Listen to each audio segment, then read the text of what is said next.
All right. Hey, everyone. I think I'm going to do an intro like that from now on, just to give you a little insight into our lives. I threw my daughters in there because I wanted you all to see kind of what our family's like beyond Jen and I. Welcome, everyone. I'm going to also try, let me see if I can get the chat working here. I want to try to start anything that I see that I want to answer. I want to make this this live. I'm gonna try to do more lives, especially doing research. I've always done this research quietly on my own, and then kind of tell you guys about it in my videos. Yeah, eyes on the prize. I want to do more of these, just so you guys can get some insight into how we think about where we're going. Not specifically where we're going, but just thoughts in general of the types of places we want to go. There's some really cool things I want to cover tonight. Of places that we're thinking about, places we're going back to. There's a couple announcements I want to make too, but I want to kind of welcome everyone here. Thank you for coming in. Doc Holiday, Kathy Freeman. Thank you, Tracy, my new mod. Hey, Eve. I've got our dog just went to bed and she's right next to me. Sleep tonight, but she's going to hang out with us for a little while, just relaxing. A couple announcements. So I do this every time. The last two lives I've done, I create a bunch of notes, and for some reason I do it in Notepad, and I move my desk and it gets unplugged, and then pretty much I lose it all. So in the last hour, I've had to rebuild all my notes. It's so annoying. I had it perfect and everything I wanted to go through, and then had to kind of do it real quick again, but that's okay. Couple of things I want to cover before we get started. And I'm going to keep an eye on chat. I want to do, I'm going to star the things I want to get back to when I see you all ask a question or something important that I really want to get back to. I'm going to star it because StreamYard is kind of cool. I just realized today it has this feature where you can star comments and then show them and respond to them later. So I'm going to keep an eye on chat. I will respond to any comments, suggestions, questions you all have. So I'm not, even though I don't answer immediately, I'm going to try to get to them. A couple of things I want to get to tonight. You may have seen this already because this was a week ago. I think it was the April 15th. The TBI, I'm going to share this actually. I'm going to share one screen, and pretty much I think through the whole live, I'm going to keep this screen shared so I can flip back and forth and show you all different things.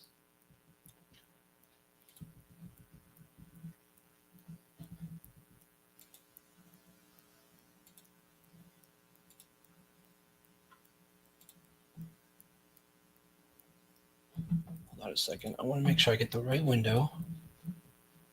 So.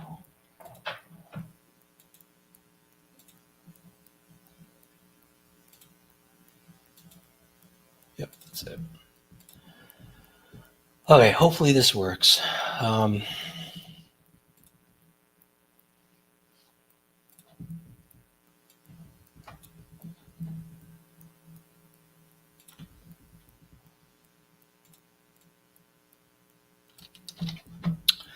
So I think it was on the 15th last week. The TBI. Oh, come on now.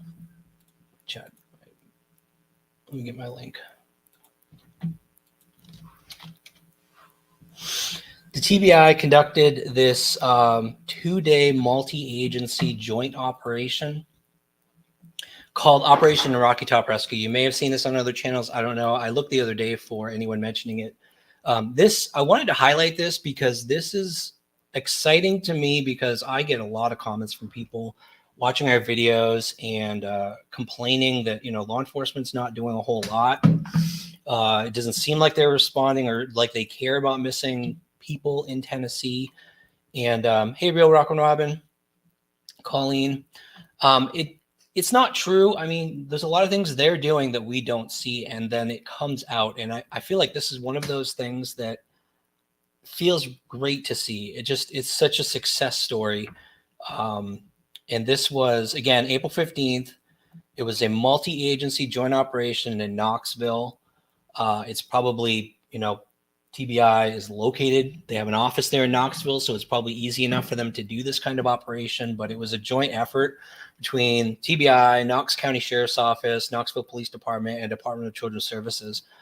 And they did a bunch of research. Their intelligence, you read right here, intelligence analysts and detectives identified numerous juveniles. So they had a list of people they wanted to find. There were, I think it was 25 or 16. Okay, so I don't know if the total was 25, but they said they had a number of missing children between the ages of 14 and 17 that they wanted to basically find. I think a lot of these were runaways, but I'm not 100% sure. They said 16 of those children were located. That was even before they started the operation. So they found, through their research, the intelligence analysts, the detectives, they were able to find 16 of those children. None of the names are announced, probably because they're juveniles, so they're not going to probably name them, but they found 16, maybe endangered.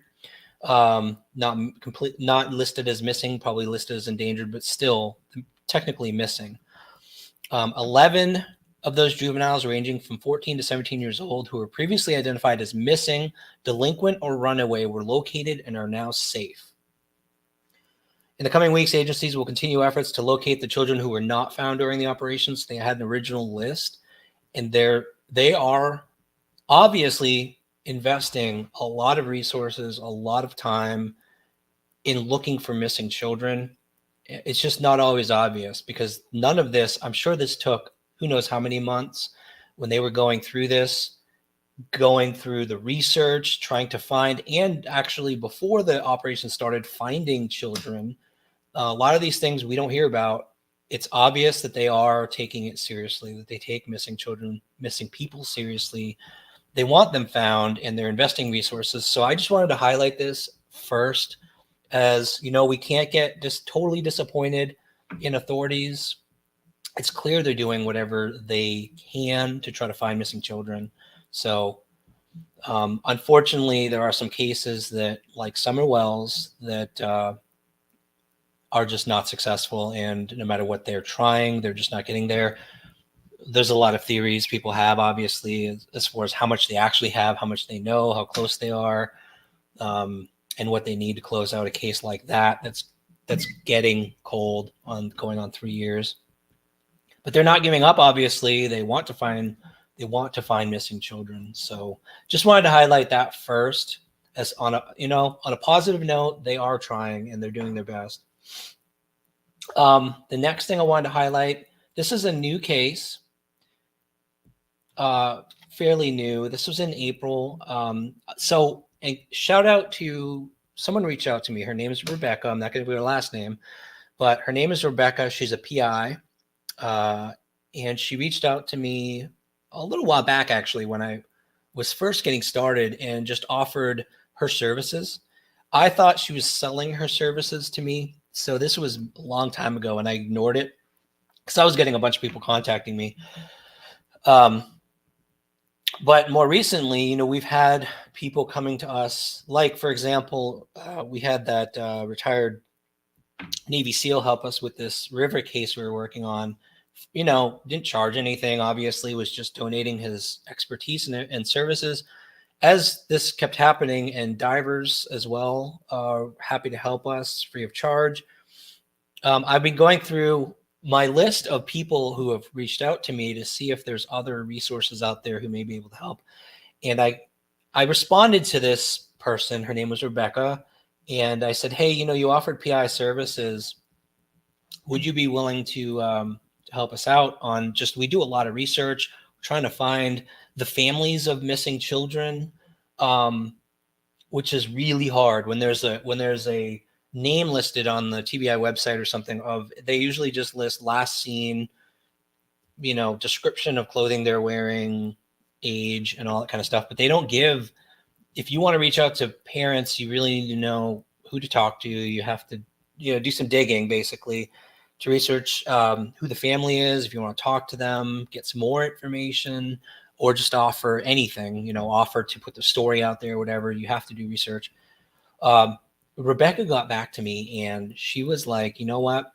I actually made that offer for free. I'm willing to work for you, do some research, help you out. I have people I know, and I'll help you do some research. And I said, that's fantastic. Thank you so much. At right now, obviously, I'll take her offer. In time, I really want to be able to pay people who are working to help us like that. And I'm hoping at some point we'll be able to actually pay her for her PI services. But I just want to give a huge shout out to Rebecca. She's already done a ton of work. This case I want to cover here, it was triggered by her research because I didn't know who to talk to, who to reach out to find out more. And she just within a few days gave me this information. So this is probably one of the most recent cases that popped up on TBI's missing children's website. Let's go entire screen again. Share. And I'm going to go to there's a WBIR news story about her. This is Isla McCullough. I hope I pronounced that correctly.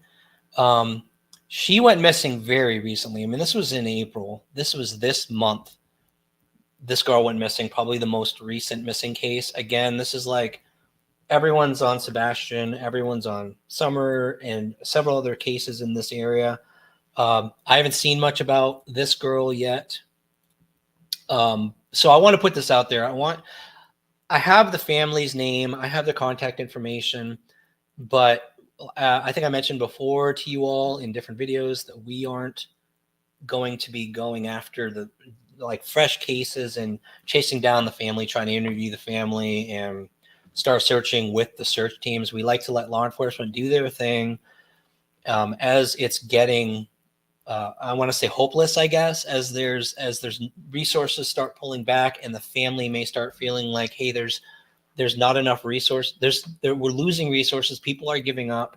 I feel like that's where we're called to step in and say, hey, I know that this feels like it's getting cold. Let's see what we can do together.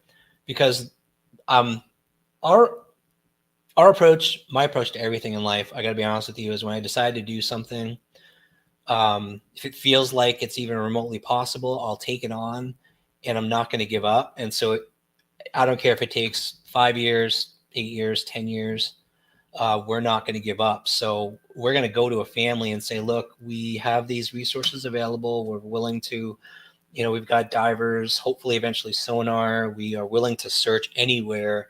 What do you need? Or if it's just telling the story. In this case, since it's so new, I didn't even want to reach out to the parents because you have to understand, like on the 15th, if you look at the 15th is like, or it might've been earlier this month, but still it's only a few weeks that these parents, basically had their child go missing.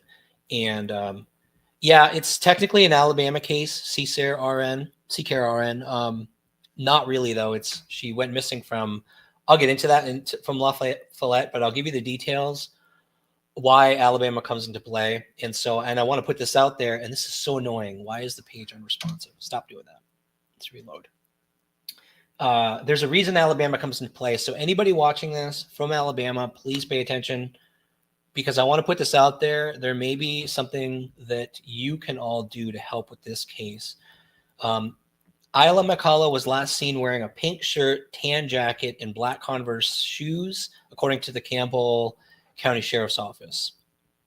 I am going to change my link because this one doesn't seem to be very happy.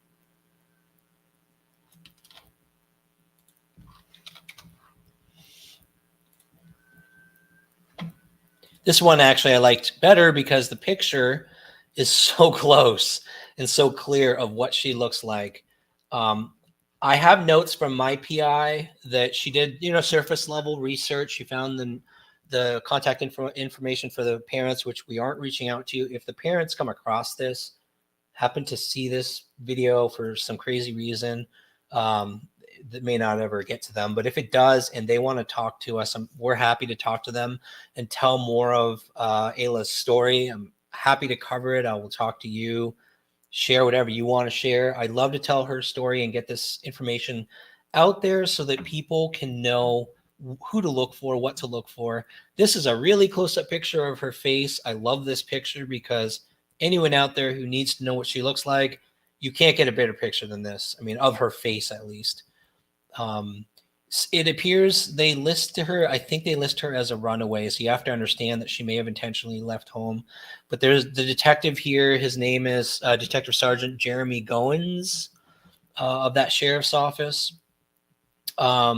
He mentions in this article, they've had some tips and leads. They're following up on them. This is so fresh. I have a feeling Jeremy is very busy following up, but there was something about Alabama that I don't know if it was actually in any of the articles, but I'll share this, what I found out from RPI, and I want to keep close eye on chat because there are things I want to make sure to answer. Anyone in Alabama or going to Alabama, the information RPI gave back to me, and I don't know if it was from just scouring the internet for information or actually talking to people. This woman's amazing. I mean, she just, in much less time than I could have found this. The details are Ayla disappeared from her house at 1 a.m. in the morning. I think it was on a Sunday. I found that in an article. I think it was Sunday morning, 1 a.m. And they said she's possibly heading to Alabama. No details. Don't know why. If it's maybe she met a boyfriend online or knows someone in Alabama, but the information is that she's possibly heading to Alabama. I do think that's public, actually. I think I did read that in an article, which means that anybody in Alabama or traveling to Alabama, keep an eye on this. Like, get her TBI photo, print it out, bring it with you, her flyer.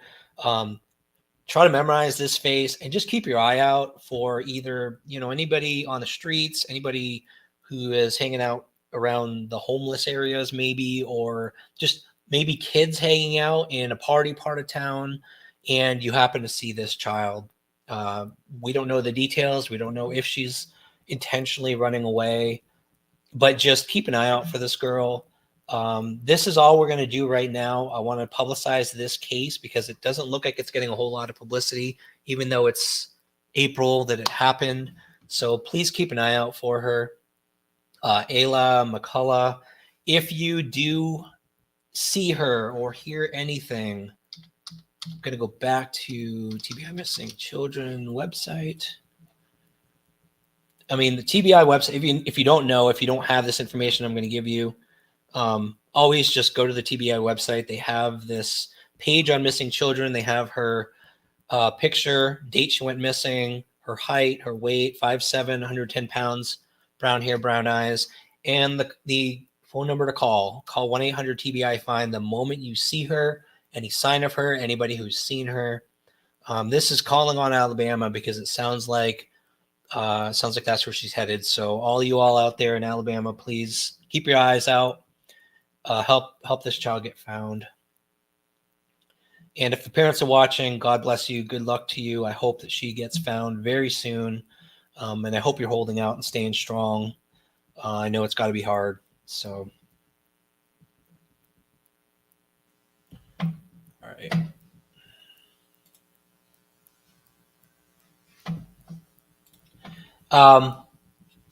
Did I stop sharing? Yes, I did. All right, I got one starred. What happened to the water search? And let me actually see if I can show this. I never showed, there we go. What happened to the water search where you found the tarp weighted down with rocks? A lot of people have been asking about that. It's been a little frustrating. I tried to go back a couple times with my kayak. I even tried in Walmart, they sell like this 1 pound anchor. I tried, and it drifts. It was really windy, so it drifted. This weekend might actually be not windy on Sunday. It looks like it's going to be a beautiful day. So I could probably use the anchor, but I think that the local who put in the tip that made us search there and make this discovery their family's offered to let us bring us there with a boat at some point. So we're waiting on that. looks like it's definitely going to happen. So it's either that or my kayak, and we're going to get a closer look with my new camera, my new pole, really get close to this thing and see if it is what we think it is or what we thought it was and what everyone else thought it was, if it was human remains or just a really weird rock formation. I promise we're going to get resolution on that. I promise we're not just going to move on, start searching other areas without resolution on that. So we will absolutely finish that before we move on. Hey, Kelly Holcomb from Missouri. Nice.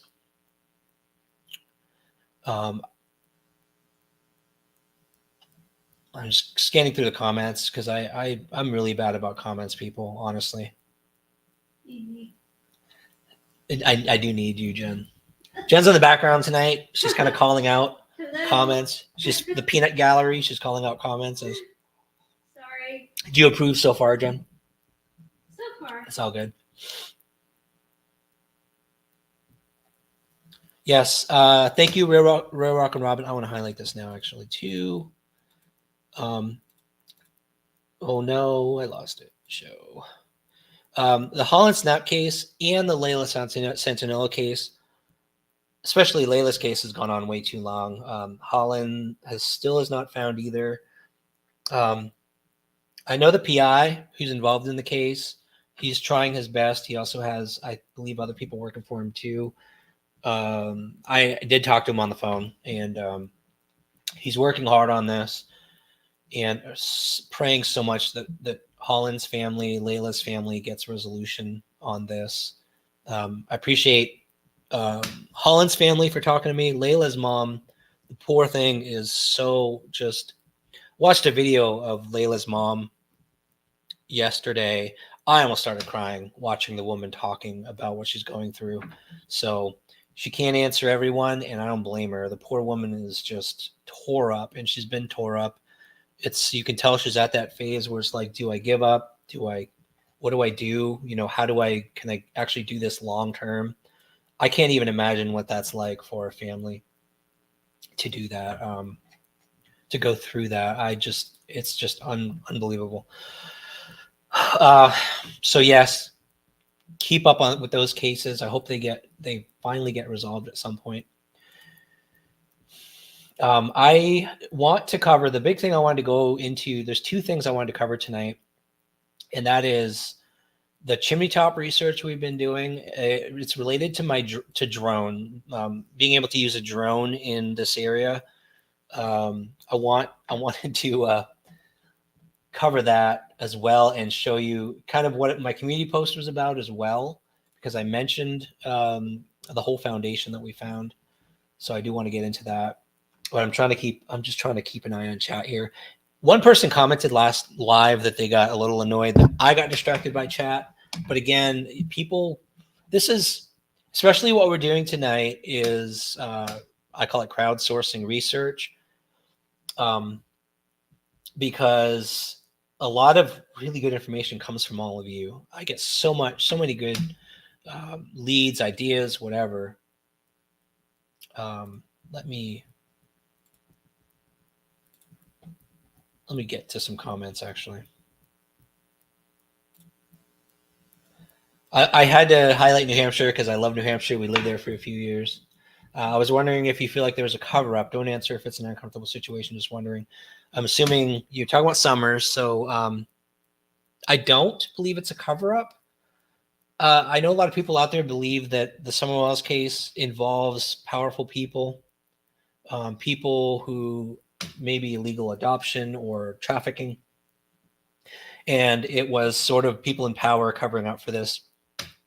I like to take the path of, Jen says, path of least resistance. Usually the simplest solution is the answer.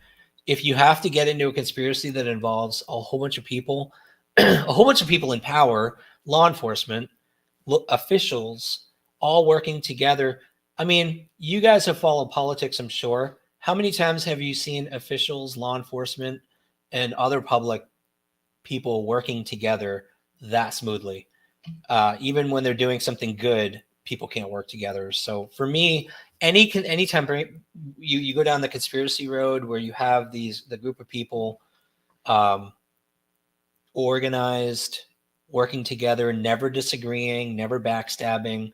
Humans are not that cooperative, especially if it's a huge group of people. I have a feeling that they would eventually tell on each other. Someone would get upset, someone would backstab, and it would come out. I do think the simplest solution in Summerwell's case is probably my top theory, which is that the authorities know. I think TBI knows. I think they have a lot of information on the different suspects. They have their top suspects. They have the story. They know what happened. And I believe they have a lot of information and evidence, but they don't have the key piece of evidence. I believe that's what they're waiting for. The other thing, there are cases out there, as many of you probably know, that like if the witness is under 18, there's cases where they've waited 10, 15 years for a witness to turn 18, and then they file charges, and then they call the adult witness. So there's a lot of reasons why this case may be taking this long, and why authorities may be, they're still working on it, but obviously we don't know what's happening. I do think that they know what happened. I just don't think they have the key piece of evidence they need. I'll go through some more comments real quick before I get on to the chimney top thing.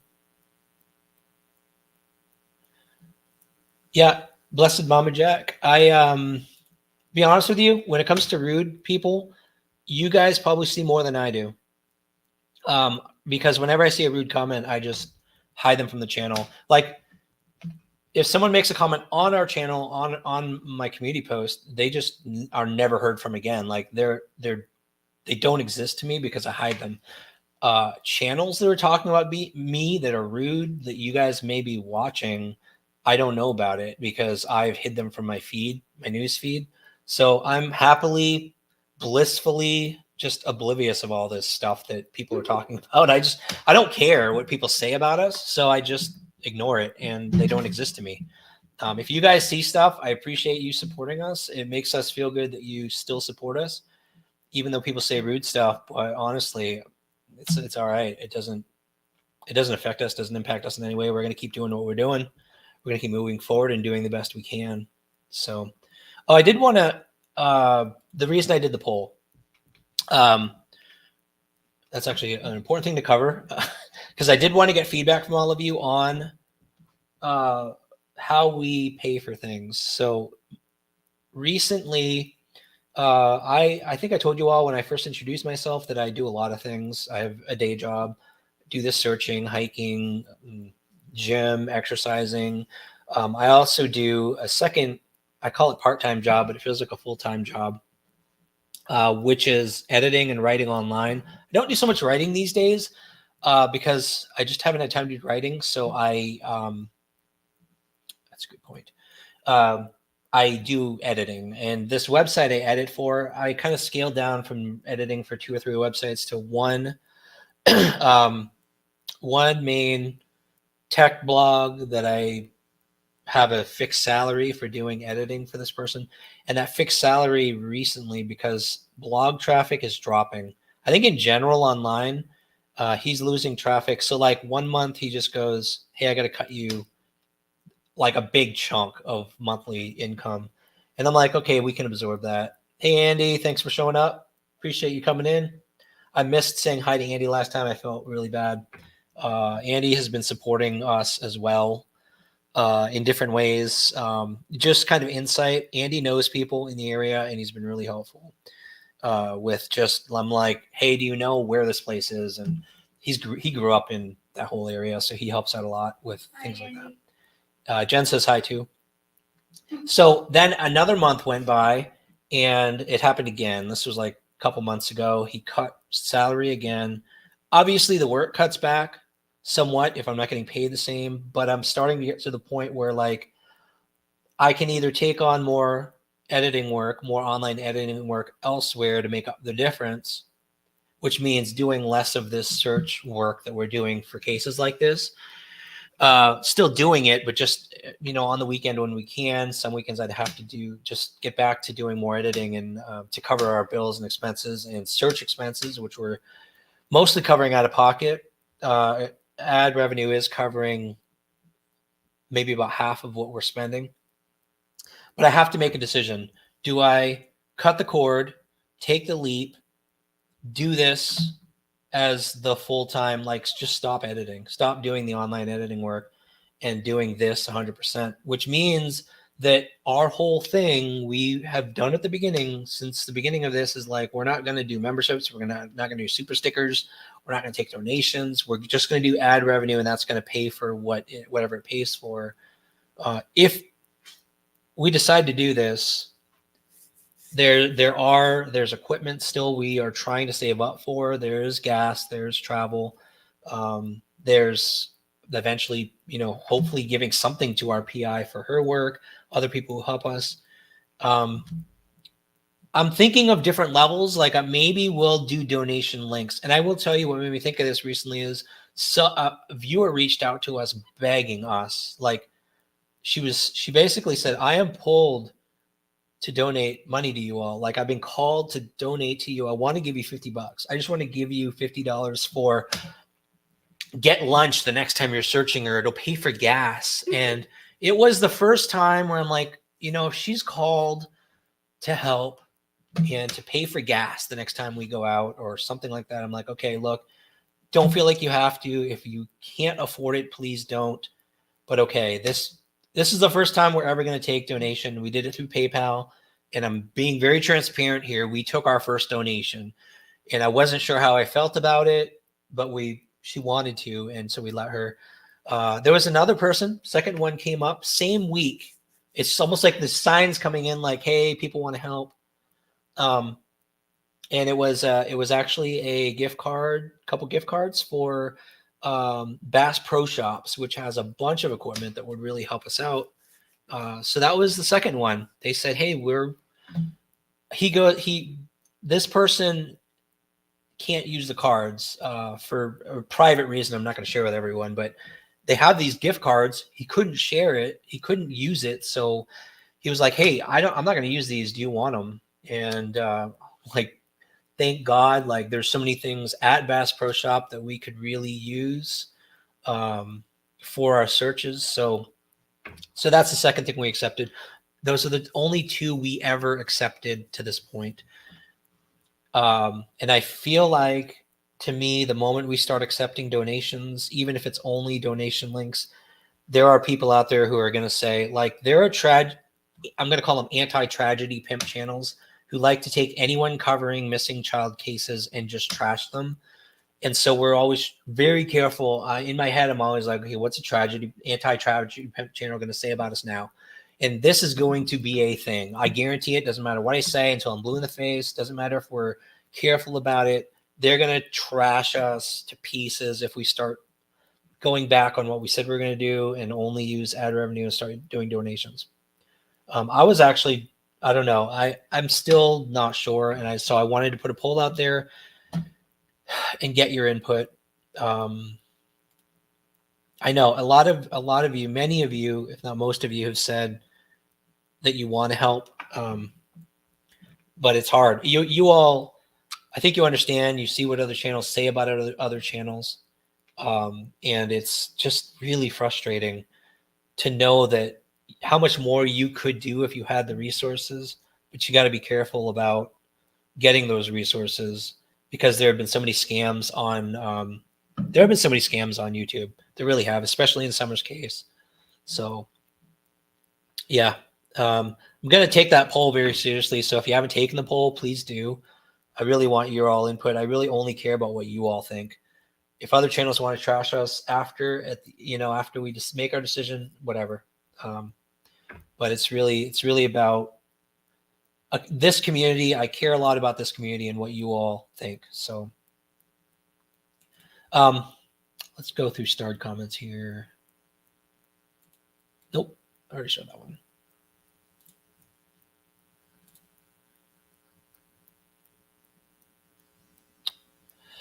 Oh yeah, I saw this earlier. There's a case. I will cover Google Earth a little bit later. Google Earth is a tool that I think is useful, but not the only tool that you can use for finding missing people. It's not very effective as the only tool, but it's good for leads. I just wanted to show this. This is the comment I noticed earlier. That's funny because I was just talking about the Bass Pro Shop, but that's a good point. A lot of stores around here, a lot of smaller businesses, they do put up those tack boards. So if you all, this case especially, the Ayla case I mentioned earlier, that would be something I would say people should do. In Alabama, I would say do this, like go to local businesses, print out her flyer or her picture, put that out there. The more people in Alabama who know who to look for, what to look for, this child is even missing, since it's so new. That's a great idea. So thank you, Baby Kisses, for mentioning that. And around here too, for local missing kids. But I want to get to this one. Why not start your searching as a new business? You have to have resources. Technically it is, but calling it a business means that you are still making profit. So no matter what you do, no matter how I classify it, it's not really making profit. I suppose we can make it a nonprofit, since the expenses pretty much equal what we're spending, and we'd have to be public about that anyway. So maybe a nonprofit's the way to go. So that would work. But as a business, if it's a for-profit business, well, then again, like I said, we do need income. So it's like our time is money. I've always considered my time to be valuable. And so now it's like this really weird point in my life where I've always been very focused on making enough income to support my family and make sure my family's comfortable, has what they need. And I've always done it working for either a business or a blog or doing my own business. I've never tried to cover that, like actually try to make income from doing good things. That's the wrong way to say it. Doing good things for people, like trying to find a missing person. And then almost like I said the other night, doctors make money from really bad situations, or emergency, like ambulance workers. They make money from bad situations. And it's like, is that okay that you're profiting off of, you are making income off of helping people or trying to? I don't know. I'm curious what your all thoughts are. I don't know. I don't know how I feel about that. That's why I've been trying to support this with for-profit work, other work that I do. But I don't know. I don't know how I feel about it. That's why I want input from all of you. You can't have a profit and nonprofit at the same time. Do a puppy fund. We can help with training. Yeah, actually, I mean, that's another option, right? Do specific funding for specific things with a cap. So, hey, we need to get Moon trained as a canine. It's going to cost this much. Or we need a boat. It's going to cost this much. Stop taking donations at the moment. But then I still have the issue where the time, like I need to decide, do I do more searching? Do I spend more time searching? Do I spend more time getting out there, or do I do it on the side like I've been doing and try to make my income, my actual income from the online work that I do, writing and everything? You aren't profiting is to cover costs and expenses. It is expensive.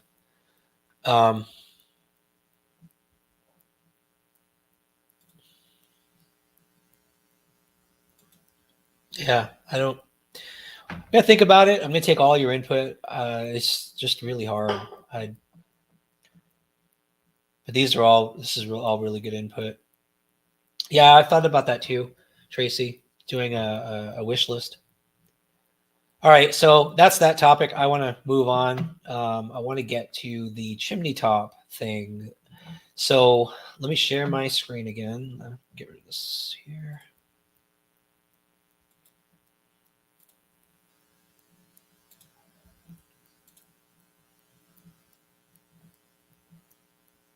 Christy, you're right. Donating is an option. We're not telling anyone to do it. It's true. People are offering, like a lot of people are constantly offering. We've been saying no, and it's hard. I don't know. We'll think about it. We'll take the poll into account. We'll take all of your thoughts into account. I'm going to go through your comments, and we'll decide what we want to do. So drones. Drones are funny. I bought the drone thinking, hey, so long as I follow the rules, I can fly this thing pretty much all these really cool places, right?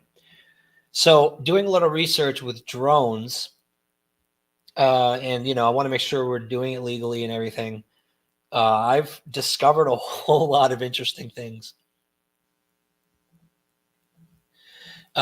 This website. So there's this. The FAA offers basically there's really cool resources out there to show you the FAA no-fly zones or areas that you're allowed to fly drones. This one's called Before You Fly. There's a mobile app, and this is the web-based app. And this one lets you use this map to basically, like, okay, where do I want to? Let's say I want to go to Bays Mountain and fly my drone. This lets me see if the FAA allows it. So if I go to Bays Mountain, there's this big green block here, and I'm as I'm searching areas, I see a color. Obviously, red means, yeah, don't even try. This is the Holston Army ammunition plant. Do not fly a drone in that area, and you'll see this big restricted airspace sign come up on the right side. But there's a green thing here, so I'm like, okay, can I fly in Bays Mountain? It says yes. It's just like, it gives you warnings. You're near a DoD site, Holston ammunition plant.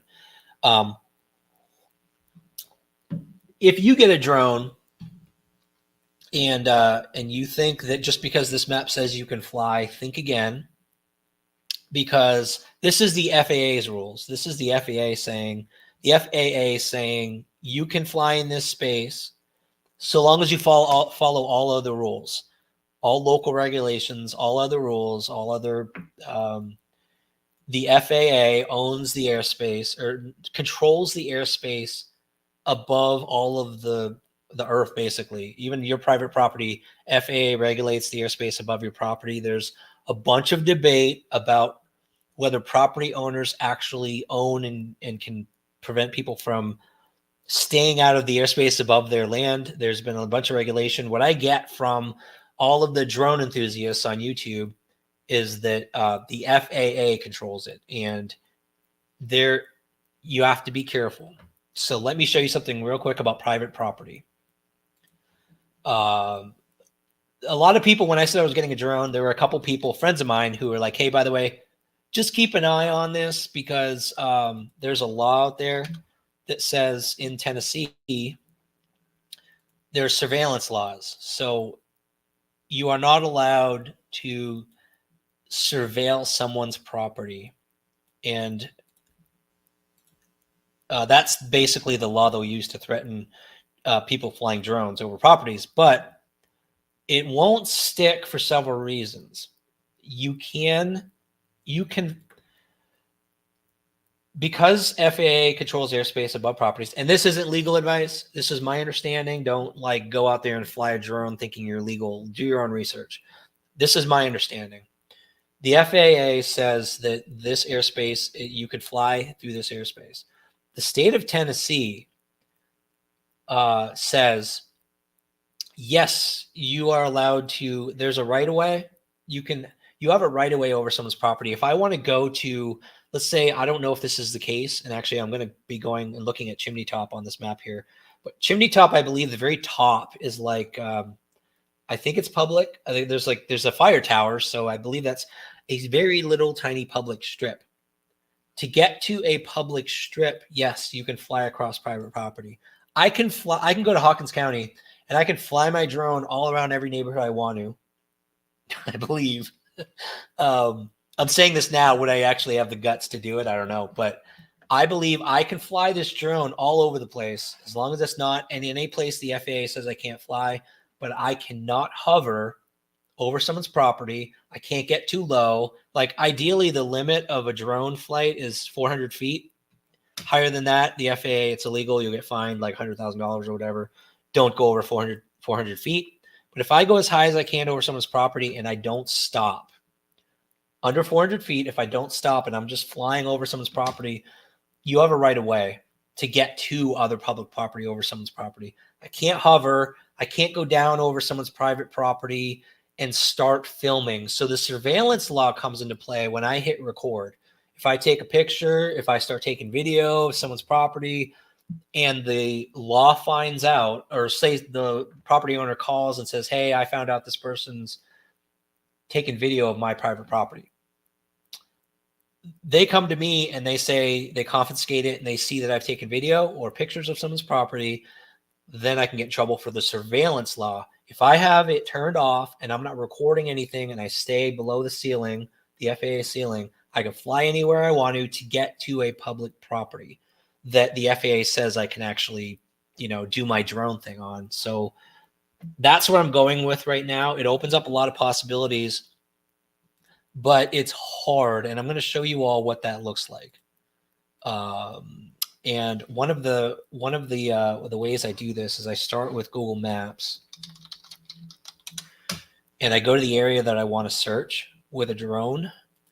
Now, mind you, I haven't even flown the drone yet because I had to do research for my own property because we're in the huge radius of the airport. So I had to do a bunch of research to see, can I even launch it on my own property?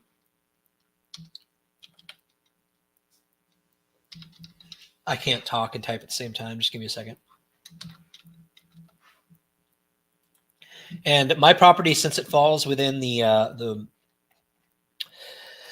airport zone, I thought it was off limits. I thought I couldn't even launch it off my own property, but I can, so long as I get permission.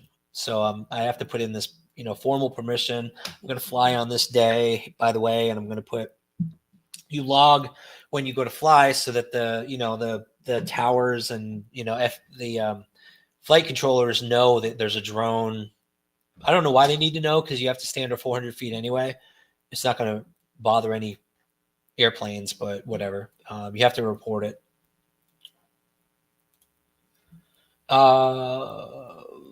So I'm going to be very careful about private property. I'll give you an example. So this is Chimney Top, right? And Andy's in here. So I'm curious what Andy thinks about this, but I'm just going to tell you my thoughts. So public roads obviously are public. And there are some approaches to Chimney Top. I do want to check out Chimney Top with a drone. And you can see I've got two different approaches here. I've got Fields Road, which I know the Bernards own just from talking with Andy. They own a bunch of property here, which I now can't get access to. And then there's the Wolf Gap, Pyburn area that I was also looking at. So if I want to know, if I want to be if I want to be a responsible, yeah, we'll get to that, Real Rock and Robin. I'm going to get to that 150 acres, 200 acres, actually. We're going to get there. I just want to walk you through kind of my thought process, what I was trying to do, and then how I got there. And we're going to dive into that foundation in a second, I promise. It's the weirdest thing. So I was like, I can't go to Fields Road. I can't get access that way. I'm going to see who owns the Wolf Gap area, Pyburn, and because basically I don't care about hiking off trail. I will hike a creek.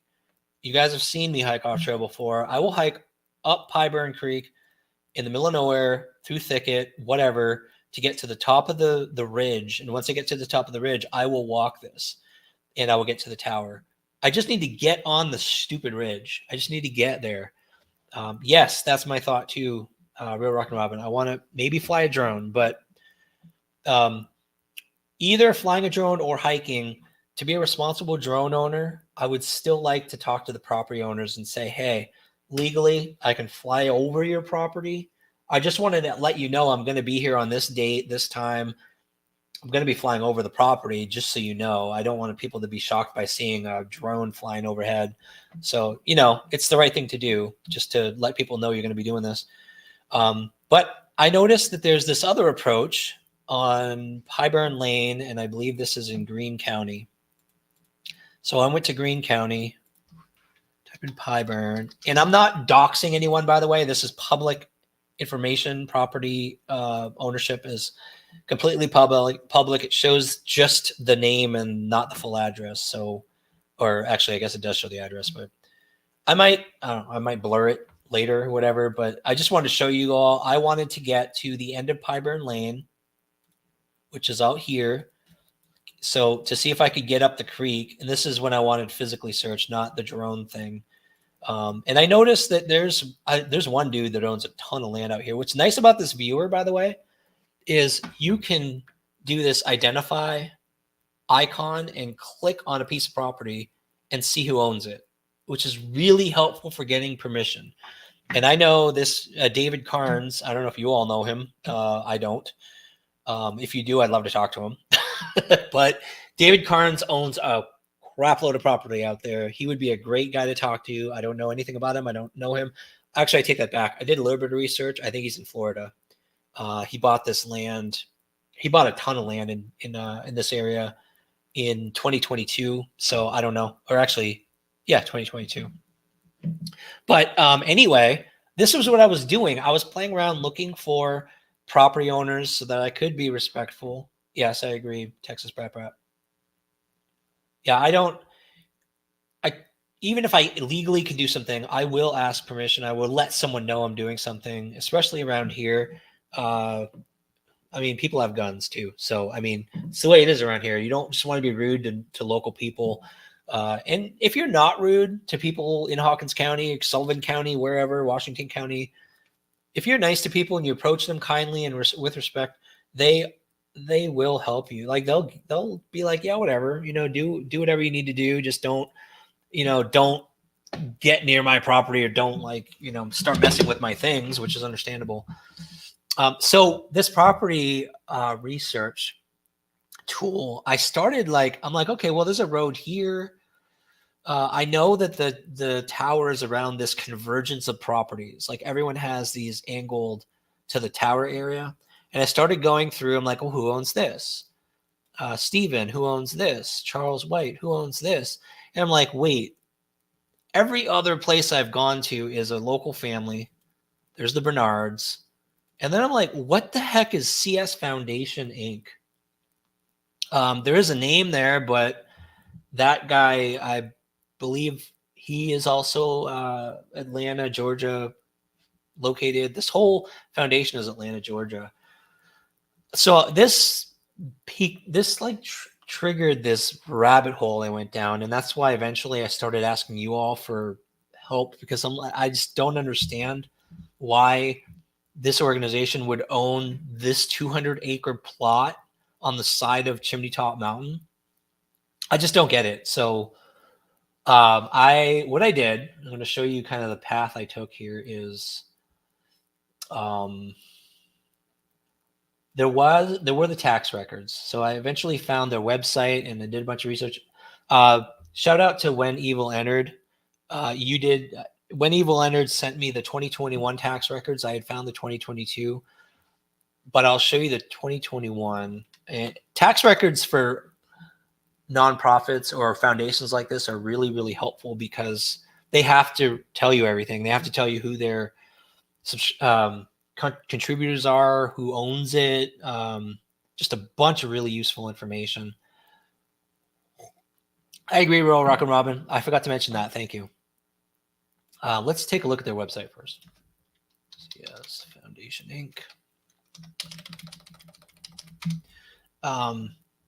There is a website. Some people were saying they couldn't find the website, or that it was hard to find. It's actually not. Well, now I'm going to say that. Now I won't be able to find it, right? Okay, this is one of their... I don't think that's the main one. Hold on. Found it really easy the other day.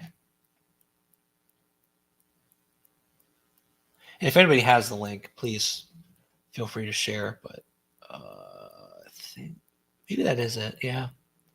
Yeah, that's it. I wasn't on the homepage. There it is. Implementing sustainable Christian-oriented service projects.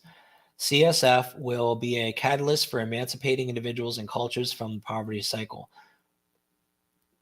It's very oddly worded. Like, if I'm a writer, I would not have used the word emancipating. I would have been like, helping people out of their situation or their poverty cycle. Poverty cycle doesn't even make sense, but I'm not going to read too much into that. But it is a really weird mission statement that I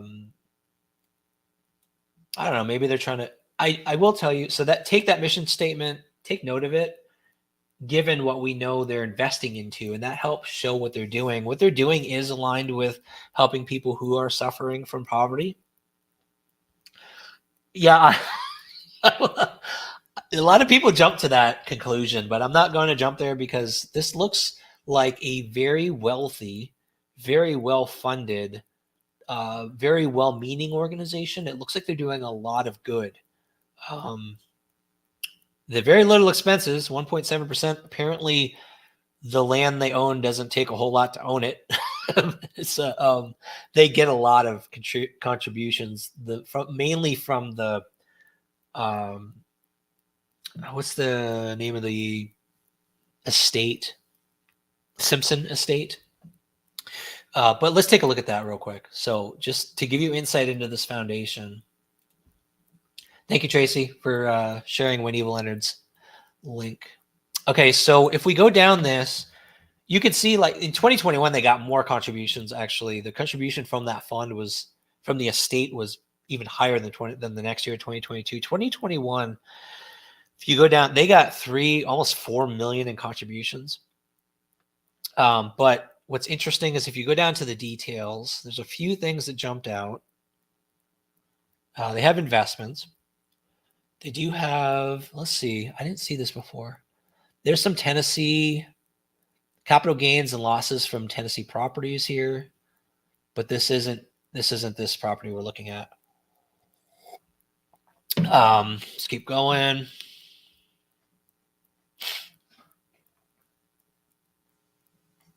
All right. You can see they're mostly Atlanta, Georgia based. The president is Atlanta. Secretary is Cleveland, but there's Tennessee connections, but they're headquartered in Atlanta. They contribute to scholarships. One of them, I thought one of them was like a Simpson scholar. Oh yeah, there it is. So like it seems family related. Even the name of the scholarship is a Simpson scholarship, but they give to scholarships. They give to cancer institutes. City Fields. I looked that up. It's also a community type organization.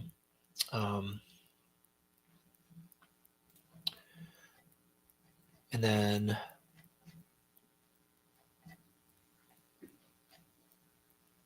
there's just more about their contributions. You can see all their donations. They're doing good things. I mean, they're giving to the Chattanooga Rescue Mission, St. Jude's Hospital, Children's Hospital, scholarships, autism breakthrough of Knoxville, Spinal Center. Those are the biggest contributions are Cancer Institute, scholarship.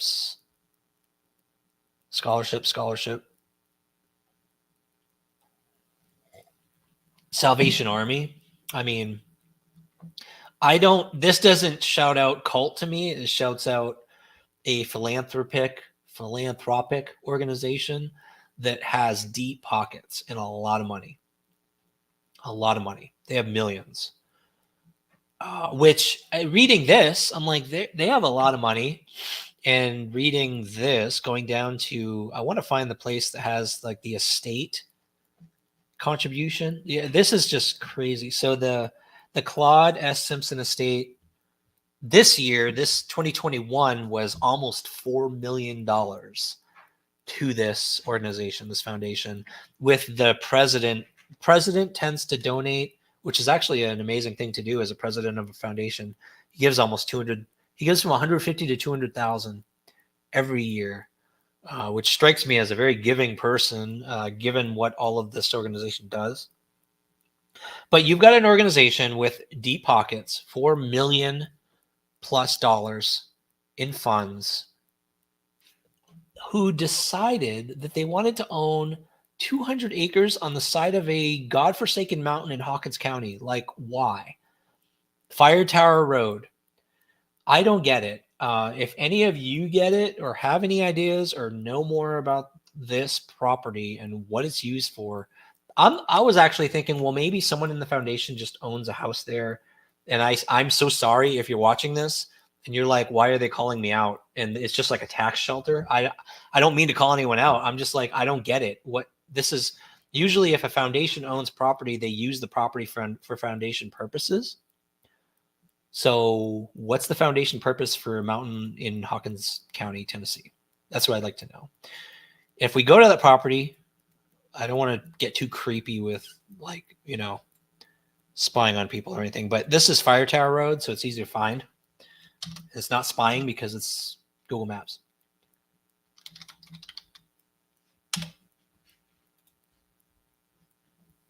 Fire Tower Road. I did notice that it looks like a very beautiful property. So it goes back to my other thing where maybe it's just a tax shelter, like someone on the board put it on the foundation as a foundation property. But I don't think that's legal, for one thing. I don't think you can legally do that. And the other thing is there's a lot of buildings. Yeah, I know, Jen. Jen and I were talking earlier about what this might be. And I mean, there's a beautiful house, a very nice house. And there's huge buildings. And these aren't, Jen said this. Okay, I'm going to tell you Jen's theory. I don't know, Tracy. So is it the area that caught fire, 2022? I don't know much about that fire. I think Andy might actually know if he's still in here, because I know he was researching the fire in 2022. So there's these huge buildings with red roofs. Big one here. That does not look like just a barn to me. I mean, that looks like quarters, like sleeping quarters. Or there's another one here. There's a trailer out here. I don't know if there's trails, because unfortunately you can't really see the Fire Tower Road. I think the Fire Tower Road keeps going out this way, right up the mountain to the fire tower. But this looks like a compound to me. And Jen told me, Jen's idea was that it's a retreat. So maybe this is like a Christian retreat, or just a retreat. Maybe it's for children. Maybe it's for like a summer camp. Maybe it's some other foundation purpose where they help people in poverty, some kind of camp. I don't know. Okay, Tracy said, I stayed in a cabin in March 2022. It caught fire. I'm assuming you don't mean a cabin over here.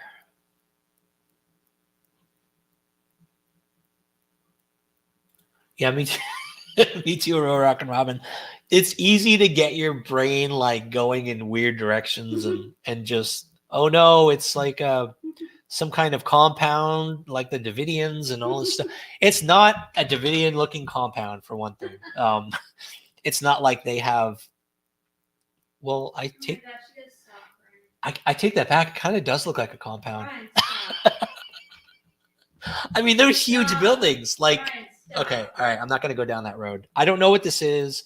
If anybody knows about this foundation, like, let me know. If anybody knows, I apologize to the people at that foundation if it's totally if it's totally just a retreat. And I actually should have called. I didn't have time to call this week.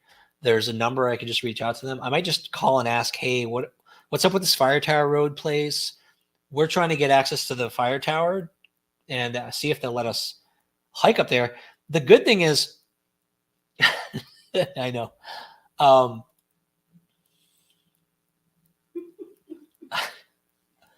I'm missing some. I need to stop. I know. Where was I? I want to get access. Oh, what I was going to say is that families in the area normally very protective of their land. So very hard to can't just call on the phone, and most of the time you can't just call someone and say, hey, I would like to walk across your property, because they'll say, yeah, get lost and hang up. Unless you know someone like, the Bernards. I knew Andy, and we were hoping to get that, but that fell through for different reasons. This type of thing, like if it's a foundation and they have a retreat, a lot of places, like there's abandoned railroad tracks out somewhere in Tennessee. I'm sure many of you know what this is, but there's a beautiful like cliff with a train bridge that has collapsed, and it's a Christian retreat, but they let people hike there. So if it's a foundation, they may actually be more open than a local family of just letting us either explore it and go up that road, up that trail, or fly our drone. So yeah, I'm going to ask. Exactly, Voodoo. All I can say is no. Krista, I don't know if there are caves or caverns underneath the Wells property. I've never heard anybody mention that. I've heard people mention waterfalls, a nearby waterfall in that area, but I've never heard of caves immediately in that area. There could be. I just never heard of any. And that area it's really hard to search because you can't. It's all private property, so I have no idea. Did not see anything like that on Andy's property. That was the top of a ridge. Oh, you guys heard Jen giggling? Gosh. Okay, so let's get back to that. Okay.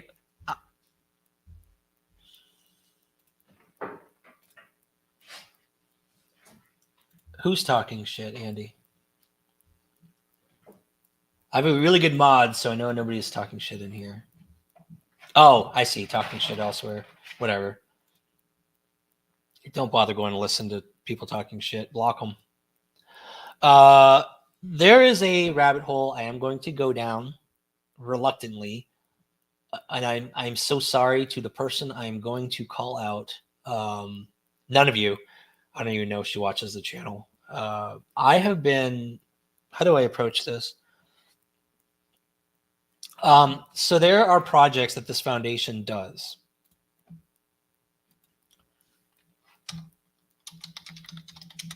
Because I want to see like what they're all about. And so this is a list of their current service projects. Christian Services Foundation.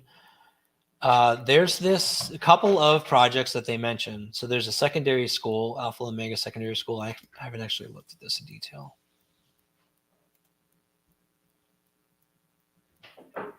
I don't know what this school's all about. Exactly. Thank you, Missy. Oh, they're talking crap about Andy. Poor Andy gets so much.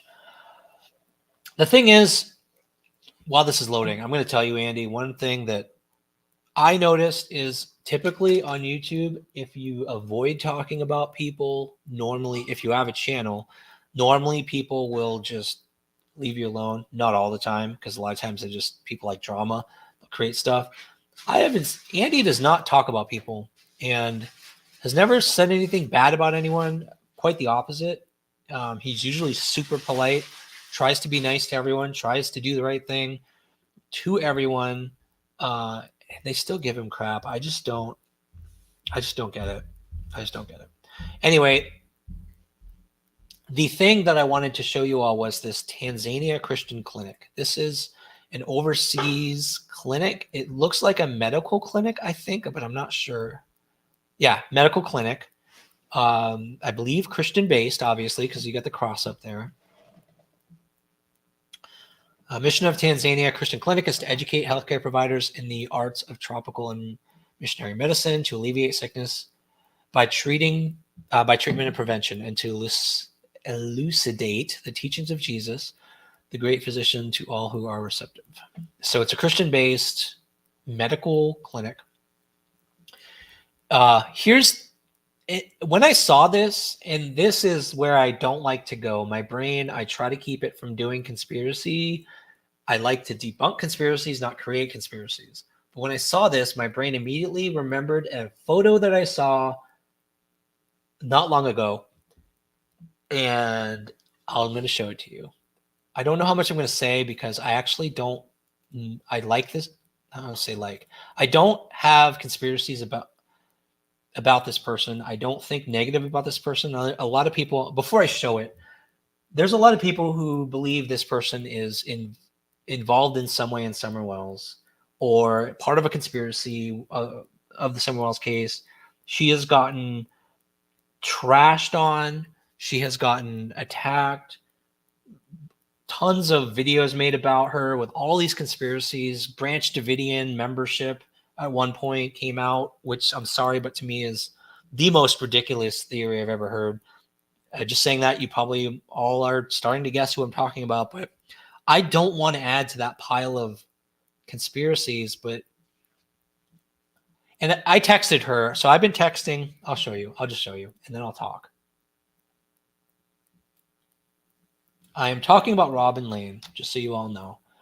I don't not like Robin Lane. I like Robin. I think she is very kind. When I talk to her, when I've texted her, when I've talked to her in person, she is extremely kind.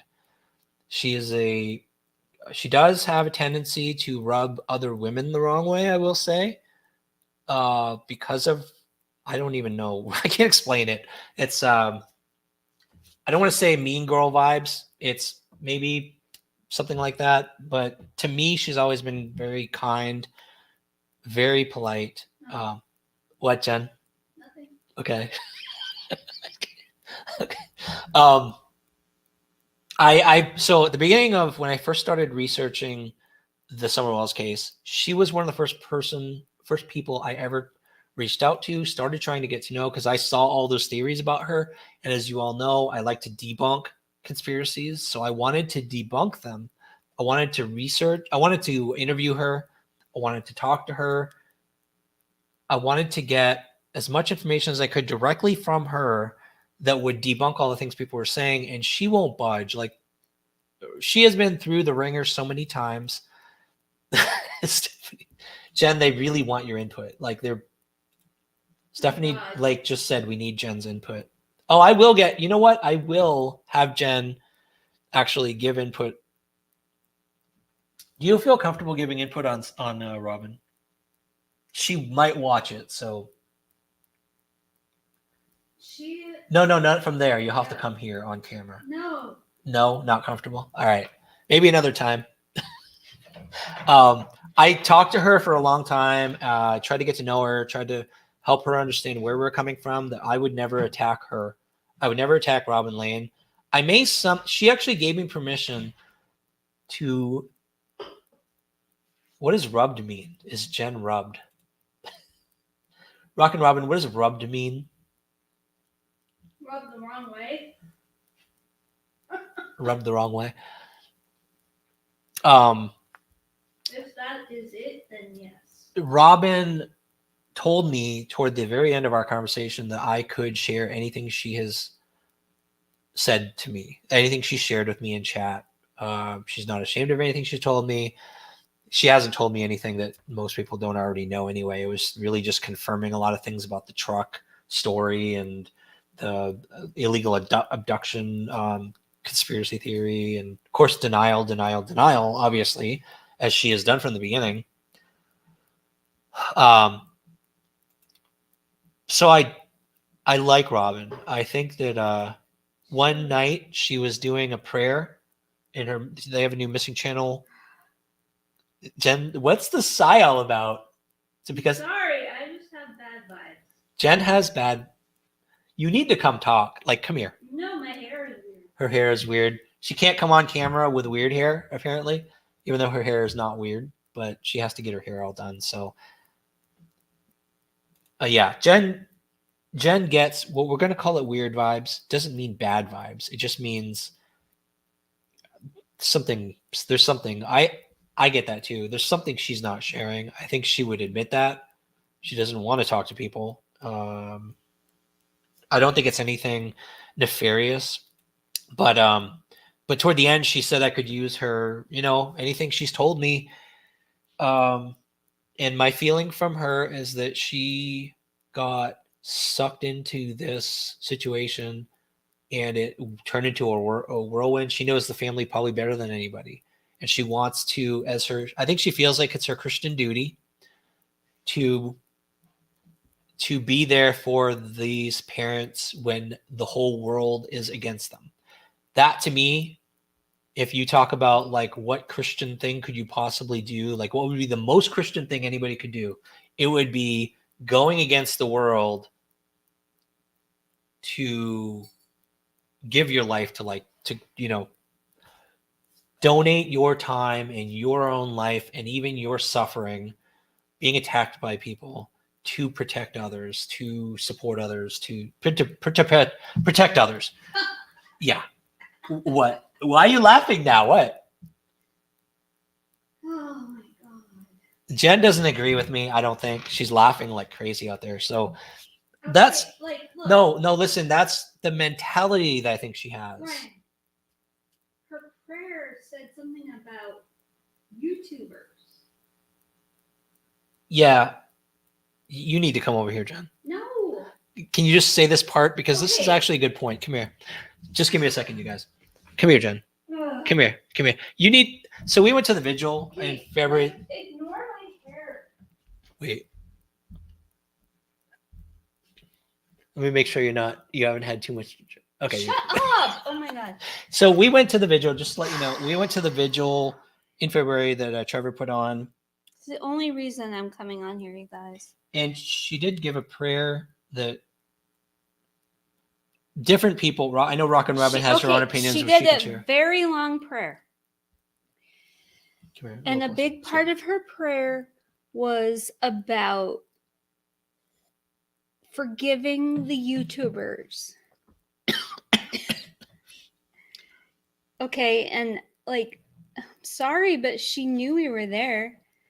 And it made me feel really weird because she had given me a huge hug before this prayer, which I really feel like was totally Did you not? false. You didn't feel like it was sincere? No. Okay. I am bad at reading. I'm sorry, guys. That's just my reading on her, and I don't mean to be mean, and I'm very, If Robin was like I'm if Robin was like right here watching you, what would you say? Like, would you? God, she'd have to say something to me first. Like you just said, like you think she wasn't being real with her hug. So, like, how do you think she's going to react to that? I have no idea because I'm not like her. In what way? I need to hear this. I'm not an insincere person. Okay. Thank you. Is that okay? Yeah, that's all right. That's Is good. that good, Thank you. guys? Yep. Thank you. I love you. Sorry, I've been reading a book and I'm into the book. That's go into your book. Okay. I know Real Rock and Robin, we talked, Jen and I and Real Rock and Robin talked a little after that whole prayer thing. The prayer, I'll admit, Come on now. I'll admit that it didn't feel right to me. Like you don't praying for the parents. Yes. Like the parents are going through hell and they are getting attacked. Yes. But I don't know, to bring up YouTubers and like evil YouTubers attacking during a prayer. I don't know. I've heard a lot of Robin's prayers. I've seen on the Missing Child website that they have going now. Beautiful prayers. Very meaningful. One touched me really, really deeply the other night where she talked about people she's observed who never give up. To me, that means a lot because I feel like it touched like what we're trying to do and being, suffering a lot and never giving up. But I have to admit that prayer, and I agree with Jen and the Real Rock and Robin. It wasn't. It wasn't necessary. I hope you do, she says. So I will share. Robin said I could share some chat messages that she shared with me. I'm not going to share all of them. There was something at the end that I do want to share with everyone that was the final, I think the big question. I asked about a lot of the conspiracies. I asked about her involved, if there was any kind of, obviously she's not going to answer yes, but I asked about, people are talking about illegal adoption. Of course, she laughed and she's like, I can't believe such a ridiculous conspiracy theory or whatever. And at the end, after asking about all the conspiracies, I said, if you could do it all over again, if you could, let me fix this here. If you could do it all over again and go back in time to when Summer went missing and not go to the house and not suffer through years of people attacking you, saying you're involved, all this stuff, would you go back and not go? Would you not do it? And she said, despite the attacks, despite the vitriol online and everything she's had to go through, she would do it again, because if she didn't, it would set a precedent for other missing parents. When a child goes missing, she feels bad. This is what Robin told me, and I'll tell you, this struck me as true. She told me she felt horrible that this case and the fact that she had to go through all the suffering, all these attacks, the next time a missing child comes up and there are parents, and hello, you all have been following Sebastian, and I'm not even going to get into that and who's getting attacked and who's not. But she said, the next missing child case, who's going to come to the aid of the parents, knowing that what happens on YouTube? Typically, the parents get attacked. And anyone who doesn't want to be attacked is going to not help the parents of missing children, because they're going to be afraid of getting sucked into, well, this person was involved at the beginning, so maybe they're involved in the child going missing. So that is true. That is absolutely true. I do believe that I agree, baby kisses. I think Robin does love children. I believe she loved Summer. I believe she showed up that night thinking that it wasn't as big of a deal as it was.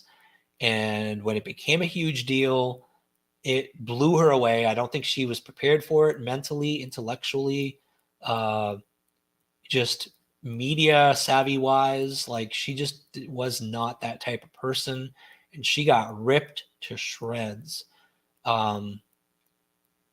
Is she? I think that's all I want to say. I think with the prayer thing, she's just, people have personality types and they're going to be a certain way. Not everyone likes everyone else. But I don't think she's involved in Summer's disappearance. Bottom line. But how did I get here? Wow, I went way off in left field. This is the picture when I was thinking of Tanzania. Where's my Tanzania? Oh, I lost it already. The Tanzania project that the CS Foundation did was in a country. Let's look at where Tanzania is. Do you all know where Tanzania is? Let's take a look. It's the United Arab Emirates. It's a tiny little island. Look at this. Wow, look at all these islands. Holy cow. It's this tiny little island out in the middle of nowhere. All these little villages, right? And that's where the CS Foundation has a mission. I don't know where this mission is that Robin went to. Is it Tanzania? Thank you. Am I pronouncing it right, Seacare? I hope so.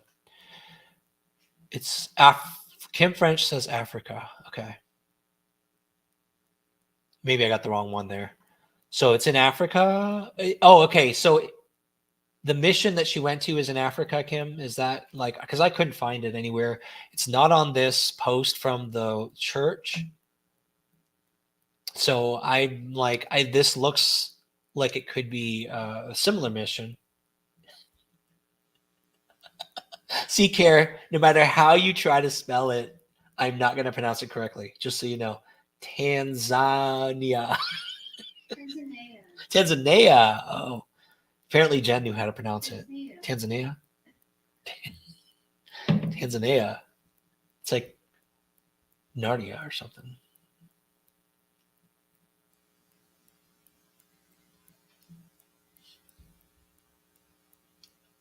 So any thoughts on, is this similar? Like, does anybody know where Robin went on her mission? back in 2020. And maybe nobody does.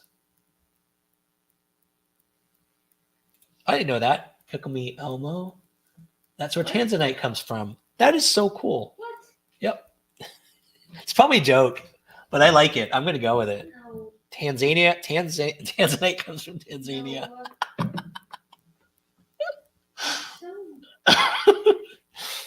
No.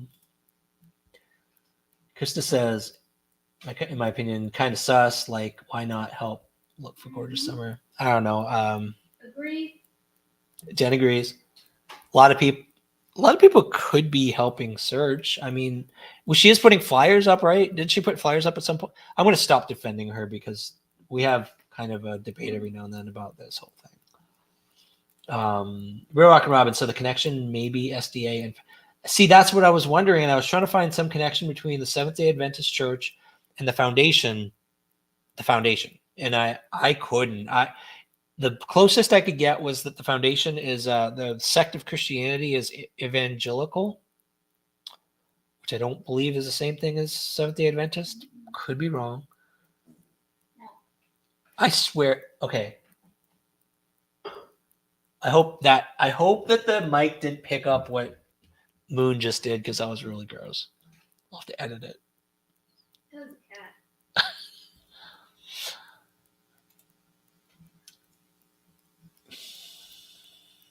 Okay, so this is the dead end I came to. I couldn't find out, and Robin wouldn't answer me.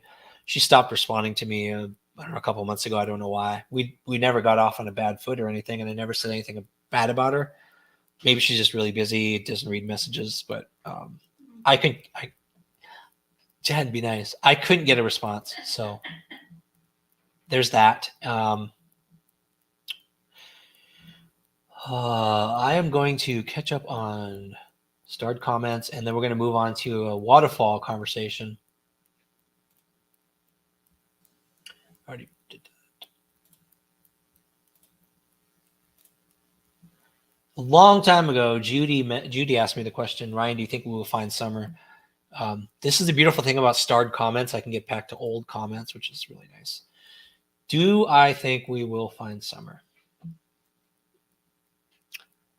I think one of two things will happen. I think that we'll, through some pure, God-willing piece of luck and blessings, the universe will align and we will stumble across a location that we find a bone or a skull or something that the authorities follow up on, and it gets analyzed and they confirm it's her. That's my dream come true. Not technically my dream come true. My dream come true ultimately would be her being found alive somewhere. But with the assumption that she's not alive, the sad assumption that she's not alive, the best outcome for me is being able to at least get evidence. And it doesn't have to be us.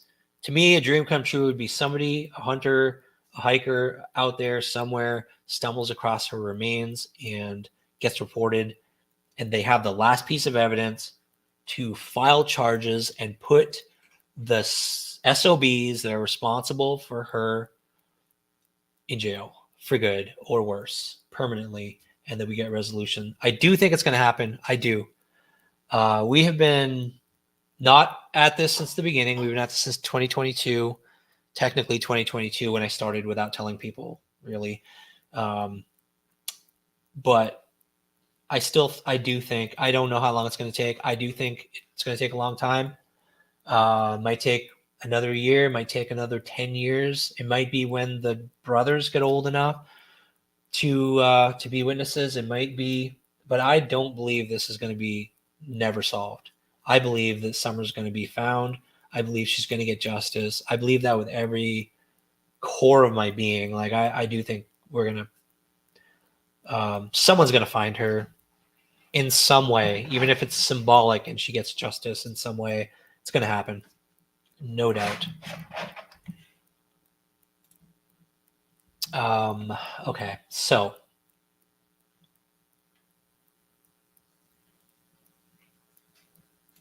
The next thing, and by the way, to close out that section, if anybody knows where that mission was that Robin went to, or if Robin's willing to talk to you and let you know, I'm just curious. And if you have any other information about the foundation, and I'm sorry for my crunching, I'm really hungry. Oh, it's really loud.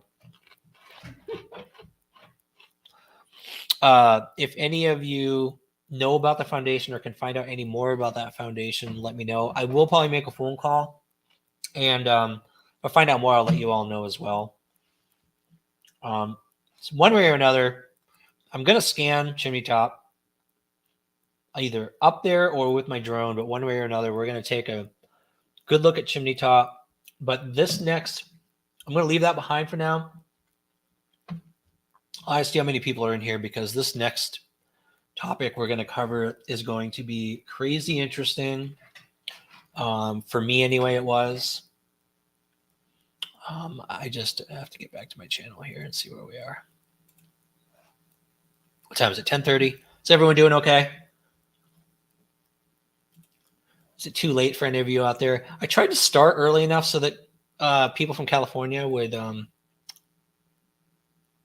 Oh, you know what? I'm still sharing. Sorry. Stop screen. Like that was like a mind trip. I'm sharing the channel inside the channel. What's that? Oh yeah. Quick announcement before I move on to the next segment. Okay, we got almost 300 people in here. That's cool. We're going to be talking about waterfalls in a second, and I'm going to show you a reading that we got that compounded 3 or 4 other readings that describe a particular waterfall, and I need your all's help. I need your help understanding what this describes. I have a couple ideas I'm going to show you. I'm going to tell you who brought this information to us as well. Not last name. I just use first names. But I did want to mention before we move on to this next segment that Jen said, actually, remind me, Jen, specifically how you want to handle your channel again. You're supposed to do it for me. I'm supposed to do it for you. Okay. You know what I said? I'm going to try to remember what my wife said to me. And if I get it wrong, I apologize. But she wants to get her channel going Once a week. She's going to do, I can't remember how you said you were going to handle it. General reading for everyone. So what she wants to do is once a week, and I'm a little hesitant about this personally because I don't want her to get just the usual YouTube attacks and everything. So we may I don't know how we're going to, I might help her lock down the channel, and I don't know if it's going to be maybe members only possibly or something like that, but she's going to do a once a week reading for everyone. It's going to be like a general reading. Is it a general reading that may help Yes. someone? For whoever might, find something helpful. For whoever may find something helpful. Mm. And then as she warms up, and questions from all of you and just interaction with all of you, I think will help her get used to doing this. It'll help you all get to know her. Wait, what did I miss here? Oh my gosh. Texas Brat went through a total hip replacement. Shit. My brother did as well. My dad, I think, did, and it does not sound like fun. Sounds like a lot of recovery, a lot of physical therapy, and hope you get through that okay. Praying for you. Get a lot of rest. This delay on comments is really annoying, but all right.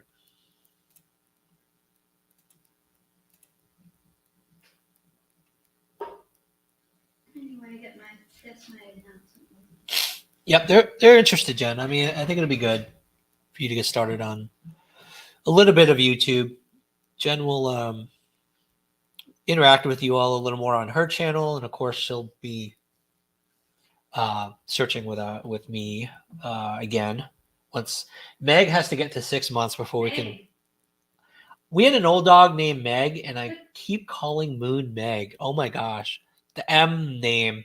Moon has to be 6 months before she has her final shot. We can take her places other dogs go, to safely, go where other dogs go. So we're trying to get to that 6 month point before we can get Jen and Moon out there hiking. We tried hiking the other weekend. You'll see this in an upcoming video. You'll see Moon. We tried to take Moon out. She could only hike like the first quarter of the trail or something, and we had to turn around. So I got to go back and finish it. All right. So next segment here is going to be about waterfalls. And what I wanted to mention was, over time, we've gotten the suggestion that the correct place to look for summer is a waterfall. And there are so many waterfalls in Tennessee that it's just frustrating to try to pick the right one, to try to pick the right waterfall to even search in the first place. We've been getting more and more. So there was the Harmony for Tranquility reading that I did in one of my lives, that she described that the waterfall she saw, the person who supposedly hit Summer and took her somewhere, it was near a waterfall, but she described it as opposite a waterfall in a crevice wrapped inside a tarp or a blanket. And this crevice is near an old fallen down tree. That was not the first I've heard of the waterfall. That was the most descriptive things I've heard someone say about a waterfall location. So this was Harmony for Tranquility, that small channel I had mentioned before. The hit and run theory. So that was one.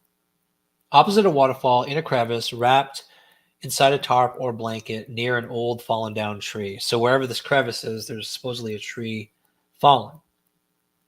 Now Donna Serafina's always said near a water or waterfall, in a ravine, not always. Her more recent reading said in a ravine with broken barrels at the bottom.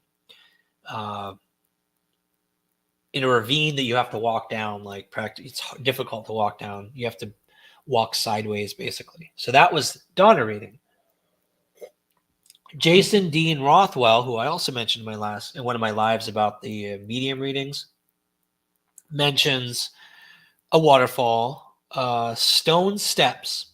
Keep that one in mind, because one of the things that stands out about Jason is he's very specific about some things like stone steps, the whole Cherokee thing that we've either Apache or Cherokee, and then there's the whole statue of a snake. He had very specific things.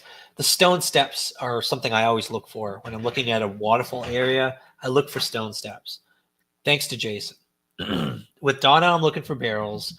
With Donna, I'm looking for train tracks. I'm looking for overpasses. I'm looking for the ravine, the steep ravine. I'm going to mention also Another Realm and Missy have mentioned near water.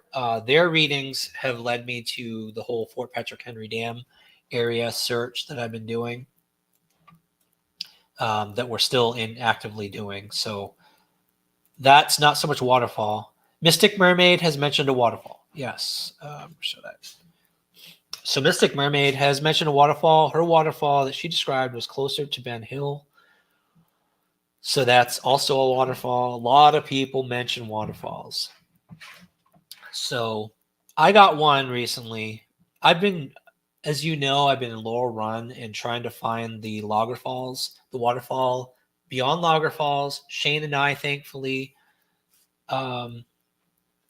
did find the very last waterfall. I did that little underwater search. It was fascinating. That beautiful area. Car upside down off the cliff was very strange. Trash pile was very strange. There were cliffs out there that we just did not have time to search that were very tempting. But so that I've always been interested in, as you all know, that waterfall. Someone reached out to me recently, and I'm going to share this with you. Susan, if you're out there, I can't remember if I asked you permission to share this, but I'm not going to share your last name. I need people's help searching, or at least doing research So this is a call for all of you to help me out as much as you can with this. I could really use your help with finding the correct waterfall that's the best match for this. So just remember stone steps, a steep ravine or a crevice that you'd have to walk sideways down if you could even walk down, maybe broken barrels somewhere. The crevice is opposite the waterfall. So you could like view the waterfall from some kind of overlook or cliff or something. And at that across the water place is where this crevice is. That's the best description I could get. I could get up until now. Susan, a person who reached out to me who's not on YouTube, who she just started describing what she was seeing. And it's so descriptive, and she actually drew these things for me that really help. And I want to show you the drawings, and then I'm going to show you a picture. I'm going to show you a couple waterfalls that I found that I think match. But if you don't watch anything else in this whole live, like, please make a note of the timestamp here. Just watch this. I could really use your help with trying to find where this particular information describes in Tennessee. And it could maybe not even be Tennessee. Maybe it's a place in Virginia you know about, North Carolina, or surrounding states. But the description that she gave me was this. You have the boulders. Then if you walk down about 10 feet roughly, you're by a lake that has a small waterfall. She says a small waterfall. Some of the places I found, they don't look small to me, but I guess small is a relative term. But there are boulders on one side, she says. You walk down about 10 feet, and then you're by a lake that has a small waterfall. She said, I remember when I looked up at the waterfall, it had trees, lots of greenery at the top. So the waterfall has a lot of trees and greenery at the top. Another thing is if you're far back to the right of the waterfall, you won't be able to see it. So she said it's like a curved round by the lake, which is interesting. So it's like you're standing up, let's say you're viewing the waterfall, and if you go to the right of the waterfall too far, like the cliff area will block the waterfall from view. So it's got to be like a waterfall that goes into a cliff area that's just surrounded by cliffs. That's what I take from this. I'm going to show you a couple of drawings she sent me. And I hope she doesn't mind. Because this is just something I really need help with, and I'd really like to show it to everyone. So I'm going to show it.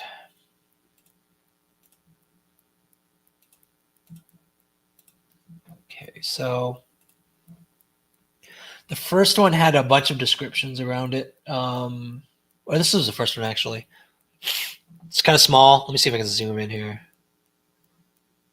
And she admitted she doesn't draw very well. So what we have to take away from this is it's a lot of foliage at the top of the waterfall. It goes into some big body of water, and there's big boulders on one side. I always get confused by right or left because people say out to the right of the waterfall. Do you mean like from the top of the waterfall, viewing down, facing the waterfall? You can see from the drawing here, it's actually, I would call this on the left side of the waterfall. There's boulders. The other drawing, I kept asking for more specifics.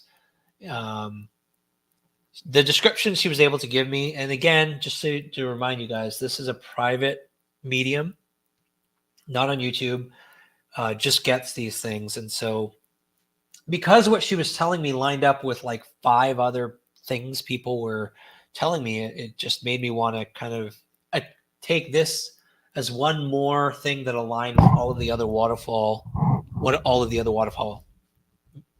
readings. So this one there's some kind of wire in the area. There's a diamond symbol, and to me that almost jumps out as like a trail marker, like a diamond trail marker. Some sort of lights in the area. I don't know if that means electric light or something like that. She did say Rainbow Road jumped out to her. And I don't know, like I've looked at the different rainbow roads in this area, and I just can't find one that's far enough out to have a waterfall nearby. But just make a note of Rainbow Road. If you all know of a Rainbow Road, maybe in Virginia, that's like that goes to a waterfall, or near a waterfall. Some of the other things, she said there's a wooden boat in the area.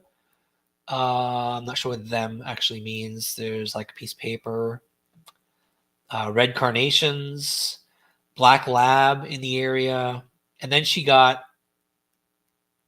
sliding doors from kitchen with worn out wooden floor. She sees the back of an old car, light green with NU6 on the side, not the license plate. That to me is like way more specific than I've ever heard from most mediums. Like to say, hey, I see like numbers and letters on the side of this thing. That's really cool. So a light green car with NU6 on the side. But anyway, not so much take note of the details if you all spot something like that, especially the Rainbow Road thing. But for me, it's like finding a waterfall that matches that description. I didn't go with this, by the way. To me, when I get things like this from people, I'm like, that. Thank you. The details you listed in your text is really helpful, but the drawings match 100 locations or more in the area. She was nice enough to send me a link to a waterfall that looked the most similar to the one she saw. Where are my notes?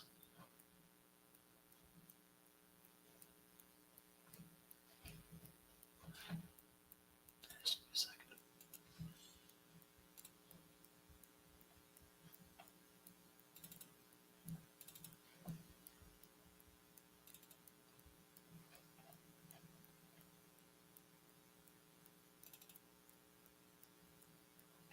All right, I'm gonna have to go through messages to find it actually. Oh wait, no. Oh well, there was actually one that I remember the name of, Hollow Hill, I think it was.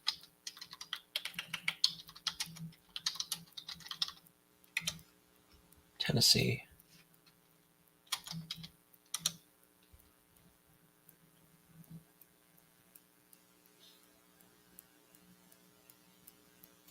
See, unfortunately, this is like Nashville. Fall Creek Falls, that's what it was. I think. No, it's Hollow Hill.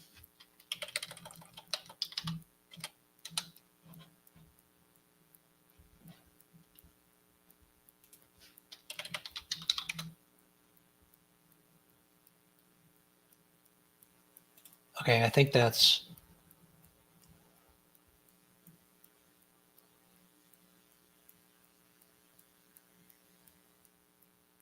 I'm going to check chat because I have a feeling you all know. Old Nashville Road. Rainbow Waterfalls in Great Smoky Mountains. I was thinking Rainbow Falls, but there's so many people that go to Rainbow Falls. Oh, thank you, Tracy. All right, hold on a second.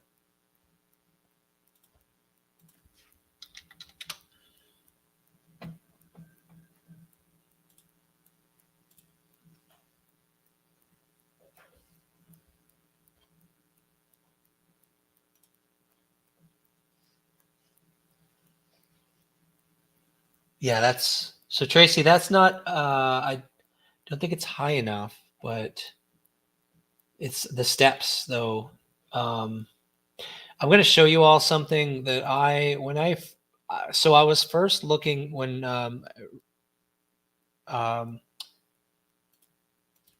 what's her name again? Shoot. Harmony for Melody. Harmony for Tranquility, sorry. Harmony for Tranquility made her description of the waterfall. She actually sent that to me privately. And then this one matches kind of what I'm going to show you. But I started looking for this long before I talked to Susan. And Susan's description just matches it even more closely. But I'm curious what you all think. I want your opinion on if this matches the description.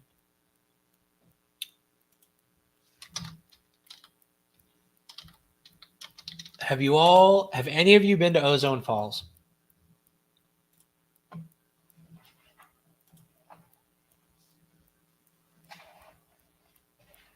We need pictures. Let's do Google Images.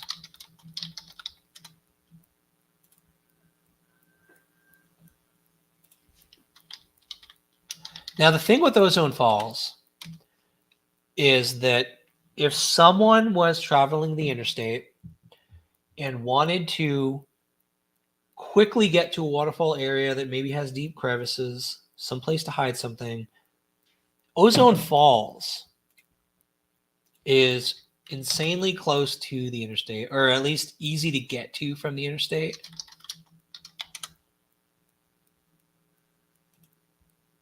And again, this is just my first thought. If you all know of waterfalls that match these descriptions better, please let me know.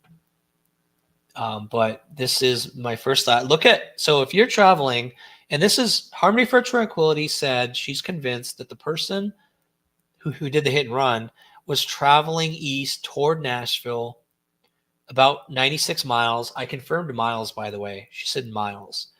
So I measured it, and probably the best spot, the only spot I've been able to get to when I measured out was this location. If someone was racing past Knoxville, headed toward Nashville, needed a place like that, look how close it is, for one thing, to the interstate. It's in and out. It's a, fairly secluded area if you get into Ozone Falls. So maybe that's a possibility. This is what the falls look like. So I can get a good picture here. I like that overhead picture. Yeah. See that?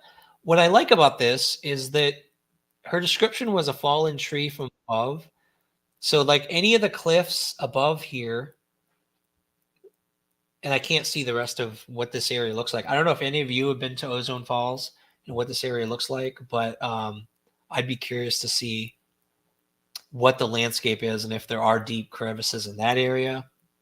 I know it looks beautiful. From Highway 33, I don't know. Highway 40, it's like this close. You can see it, all you have to do is take Ashburn Drive and you're like right there.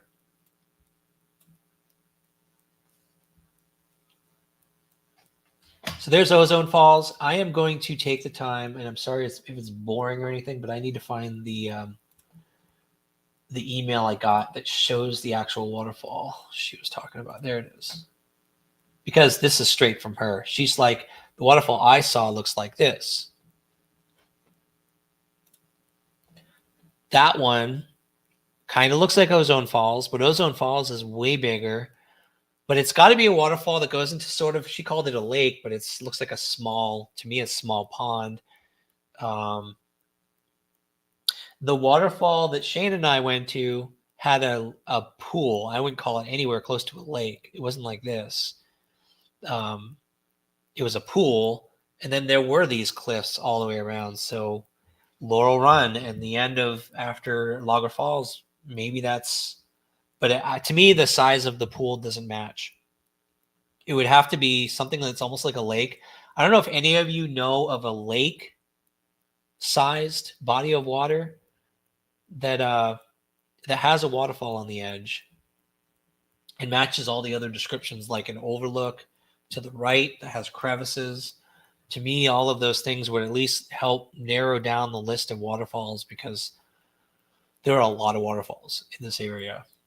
It's insane.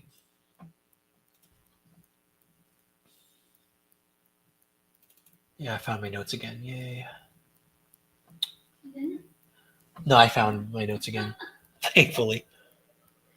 Seriously? Oh, Fall Hallow Falls is what I was thinking of. So there's somebody had mentioned to me to check out Fall Hallow Falls. That one looks similar. It's like a cliff, right?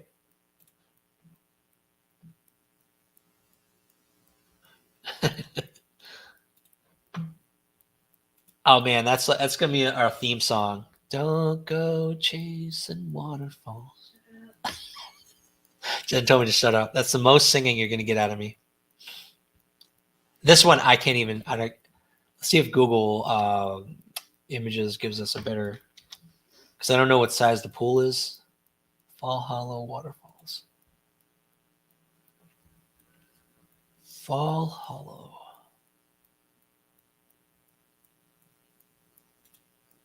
That's actually, well, see, that one matches as far as the foliage at the top, does not match with the trickle. And actually, I don't even know if that's the right state, to be honest. There it is. Yeah, it is. Okay, so yeah, that to me, it doesn't, I mean, I wouldn't call that a lake. So Norris Lake. Does Norris Lake have a waterfall, Tracy?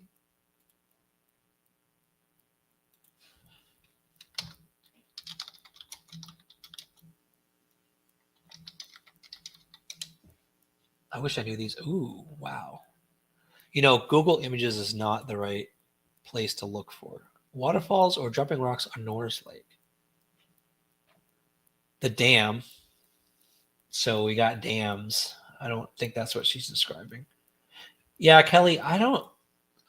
When she said Rainbow Road, like that was the first thing I thought of because we've been to Rainbow Falls so many times that I would be like, that would be the first rainbow place I would look. But if you look at, she said Rainbow Road, right? That's the clearest, most accurate, just most descriptive thing about this. But if you look at all the possible, from this list here, Rainbow Road, the possibilities, there's one in Virginia, South Carolina. It has like this, and every Rainbow Road I found, this is in, is this Severe?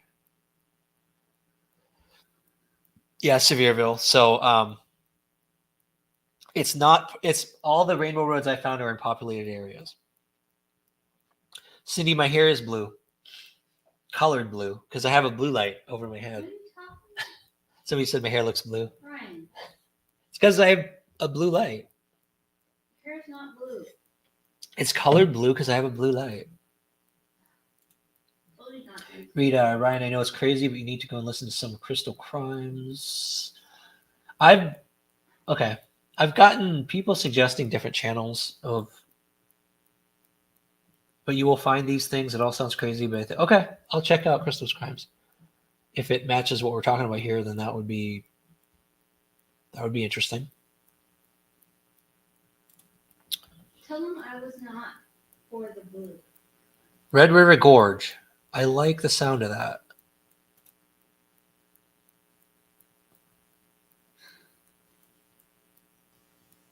And I got to tell you, any suggestion you put in comments, I will be going through comments because I don't know these areas. I don't know Kentucky. I don't know Virginia as well as Tennessee. I don't know North Carolina, South Carolina. And so the waterfalls you all have probably visited that look like that with the cliff around it and a potential observation spot on one side with crevices around it, the lake. If there's a rainbow road, then even better. Like if there's a rainbow road nearby, even better. We may go back to Laurel Run. I don't know if you all are as bored at with Laurel Run as I am, but we need to search the cliffs. We just have to spend more time searching the cliffs because Jen's got a feeling about it. My buddy Shane, who came with us, he's happy to go back, and we'll probably do more there, but I just don't feel like the description, personally, I don't feel like the description matches that last waterfall as perfectly. I will say Harmony for Tranquility literally told me, go back to Laurel Run. Like, there have been some of the mediums, she's one, and a couple others keep telling me I just missed her in Laurel Run. But it's hard for me to believe because I've been there so many times. I've been through so much of that land. But I'm going to continue going back as much as I don't like going to Laurel Run anymore. This is for summer. I will go to Laurel Run a million times if I have to find her. And Jen said she's happy to go. Real Rock and Robin. Hubby has a friend who locally hikes a lot, and he told Hubby 22 waterfalls is just in this local area. Is the type? Yeah, 20. There are 22 waterfalls. Agreed. There are so many. Yeah, and Bailey, I think it's the road that goes to Rainbow Falls potentially. Not sure. So trying to find the right waterfall that matches this description. What Rock and Robin said is exactly right. It's just there are so many. Someone sent me a list of potential waterfalls. I think Verdi was the username. It's like 1, 2, 3 for like Cherokee National Forest or something to do with Cherokee. They listed like 10. So you just imagine how hard this is to try to figure out the most potential that matches these readings. That's why that I don't always use readings. I prefer using information. But if we run out of things, obviously, then we do, and we will go through the list. But things like Chimney Top, I want to get to, search areas closer to where she went missing.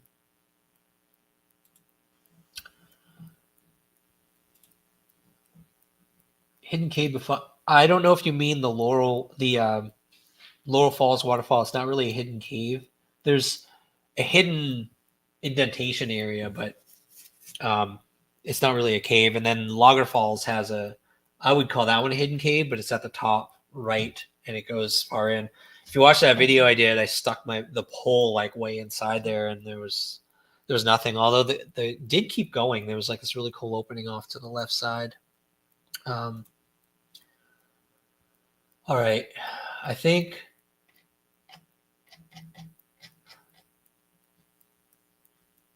that was everything I wanted to cover. I did want to mention one thing at the end of this, since it may not get as many views and it's controversial. So hopefully people won't even know I mentioned this and will completely miss it. You like that, Jen? Yeah, I love that. Yeah, I'll give you an email address, Carolyn. It is rdube02. I'll type it in chat to you at gmail.com. Happy to get any information you all can come up with, anything you find.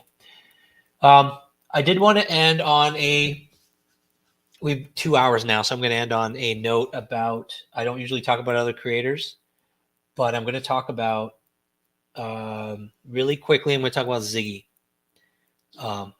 Yeah. I don't watch her channel anymore, so I don't know what she's been talking about, what she's been covering. I only heard from other people that obviously she's married to Fred now. You knew she was married to Fred. I didn't know she's married. They got married, yeah. She What? showed the certificate and They got everything. married? Yes, Jen. Sorry, I didn't know. That's crazy. And what I wanted to say is, so when I first saw Jen, stop laughing.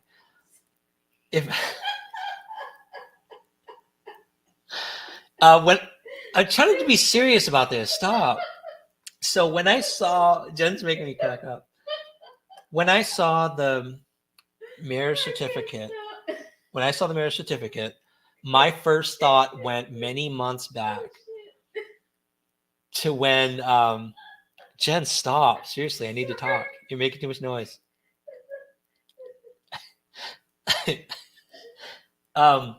Many months before, I had made a comment when we had a falling out, and I said, I don't care what Ziggy does with Fred. I don't care if they're dating. I don't care if they're married.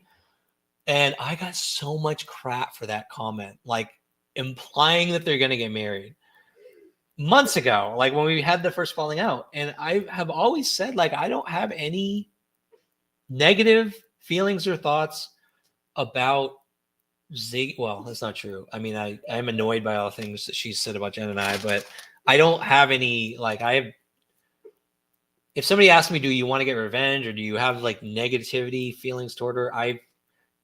When people say bad things about our channel or Jen and they don't exist anymore. Like you know what I mean? I take them off the feed. They don't exist anymore. So she doesn't exist anymore to me. With that said, I know June, right? With that said, I do want to put out there that marriage to me is not something people take lightly or should take lightly. And that when they take it on, they're doing it for their own reasons. They have their own, I'm not going to judge when someone else decides that it's their choice to get married or their time in life to get married to someone, or that they that they I get distracted by the cards comment from Real Rock and Robin. Oh my God, Rock and Robin, I'm with you. You can't guess why someone else has decided to make the decision to get married. Their own personal lives, their own feelings towards someone. Like when someone is in love, when two people are in love, Oh my God, Ryan. when two people are in love, you have no idea what is going through their minds, what the relationship is like, what the background story is. So all I'm going to say about it is I have zero opinion about whether the choice is correct or bad or good. It's not my place to say. I will just say that I hope for Ziggy's sake, for her daughter's sake, that and for Fred's sake, that it works out. Like it is a miracle. Like 10 years from now, it's like pictures of this beautiful family, this beautiful couple, and everything works out very smoothly because the alternative is a horror show. So I am hoping the alternative never comes to reality and that it's this beautiful story and that we see beautiful pictures in the future of just good times together as a couple. And I'm not gonna say, yeah, that's all I'm gonna say. I hope the best for Ziggy and Fred. I've never wished harm on either of them. I really hope for the best for them. So we're kind of joking. Jen and Rock and Robin are joking, but I do always hope for the best for people. You don't want the worst to happen, especially when there are children involved. So I wanted to end on that note. Just my last word on Ziggy. I do hope for the best for her and Fred. Thank you all for coming in tonight.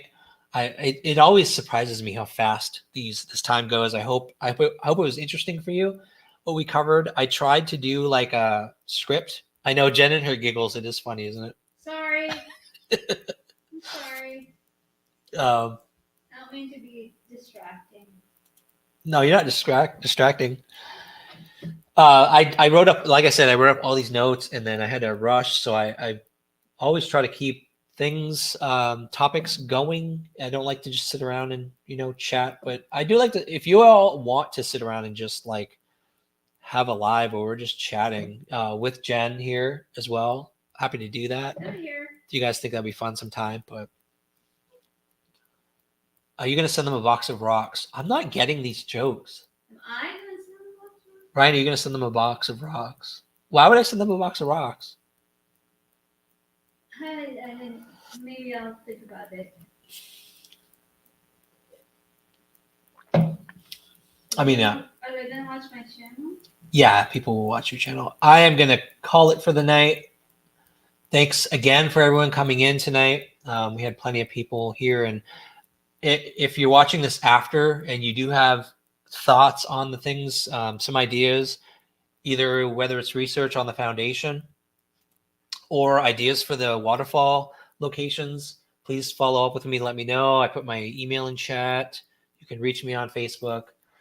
But your support, this community kind of crowdsourcing of research and hiking. I mean, I've got people actually coming in and offering to come hike with us. So this working with all of you on all of this is just so amazing. We couldn't do this without you all. Honestly, love you all. Thank you, mods, again for a great night, taking care of chat for us. Thank you all. Have a great night, and we'll talk to you all later.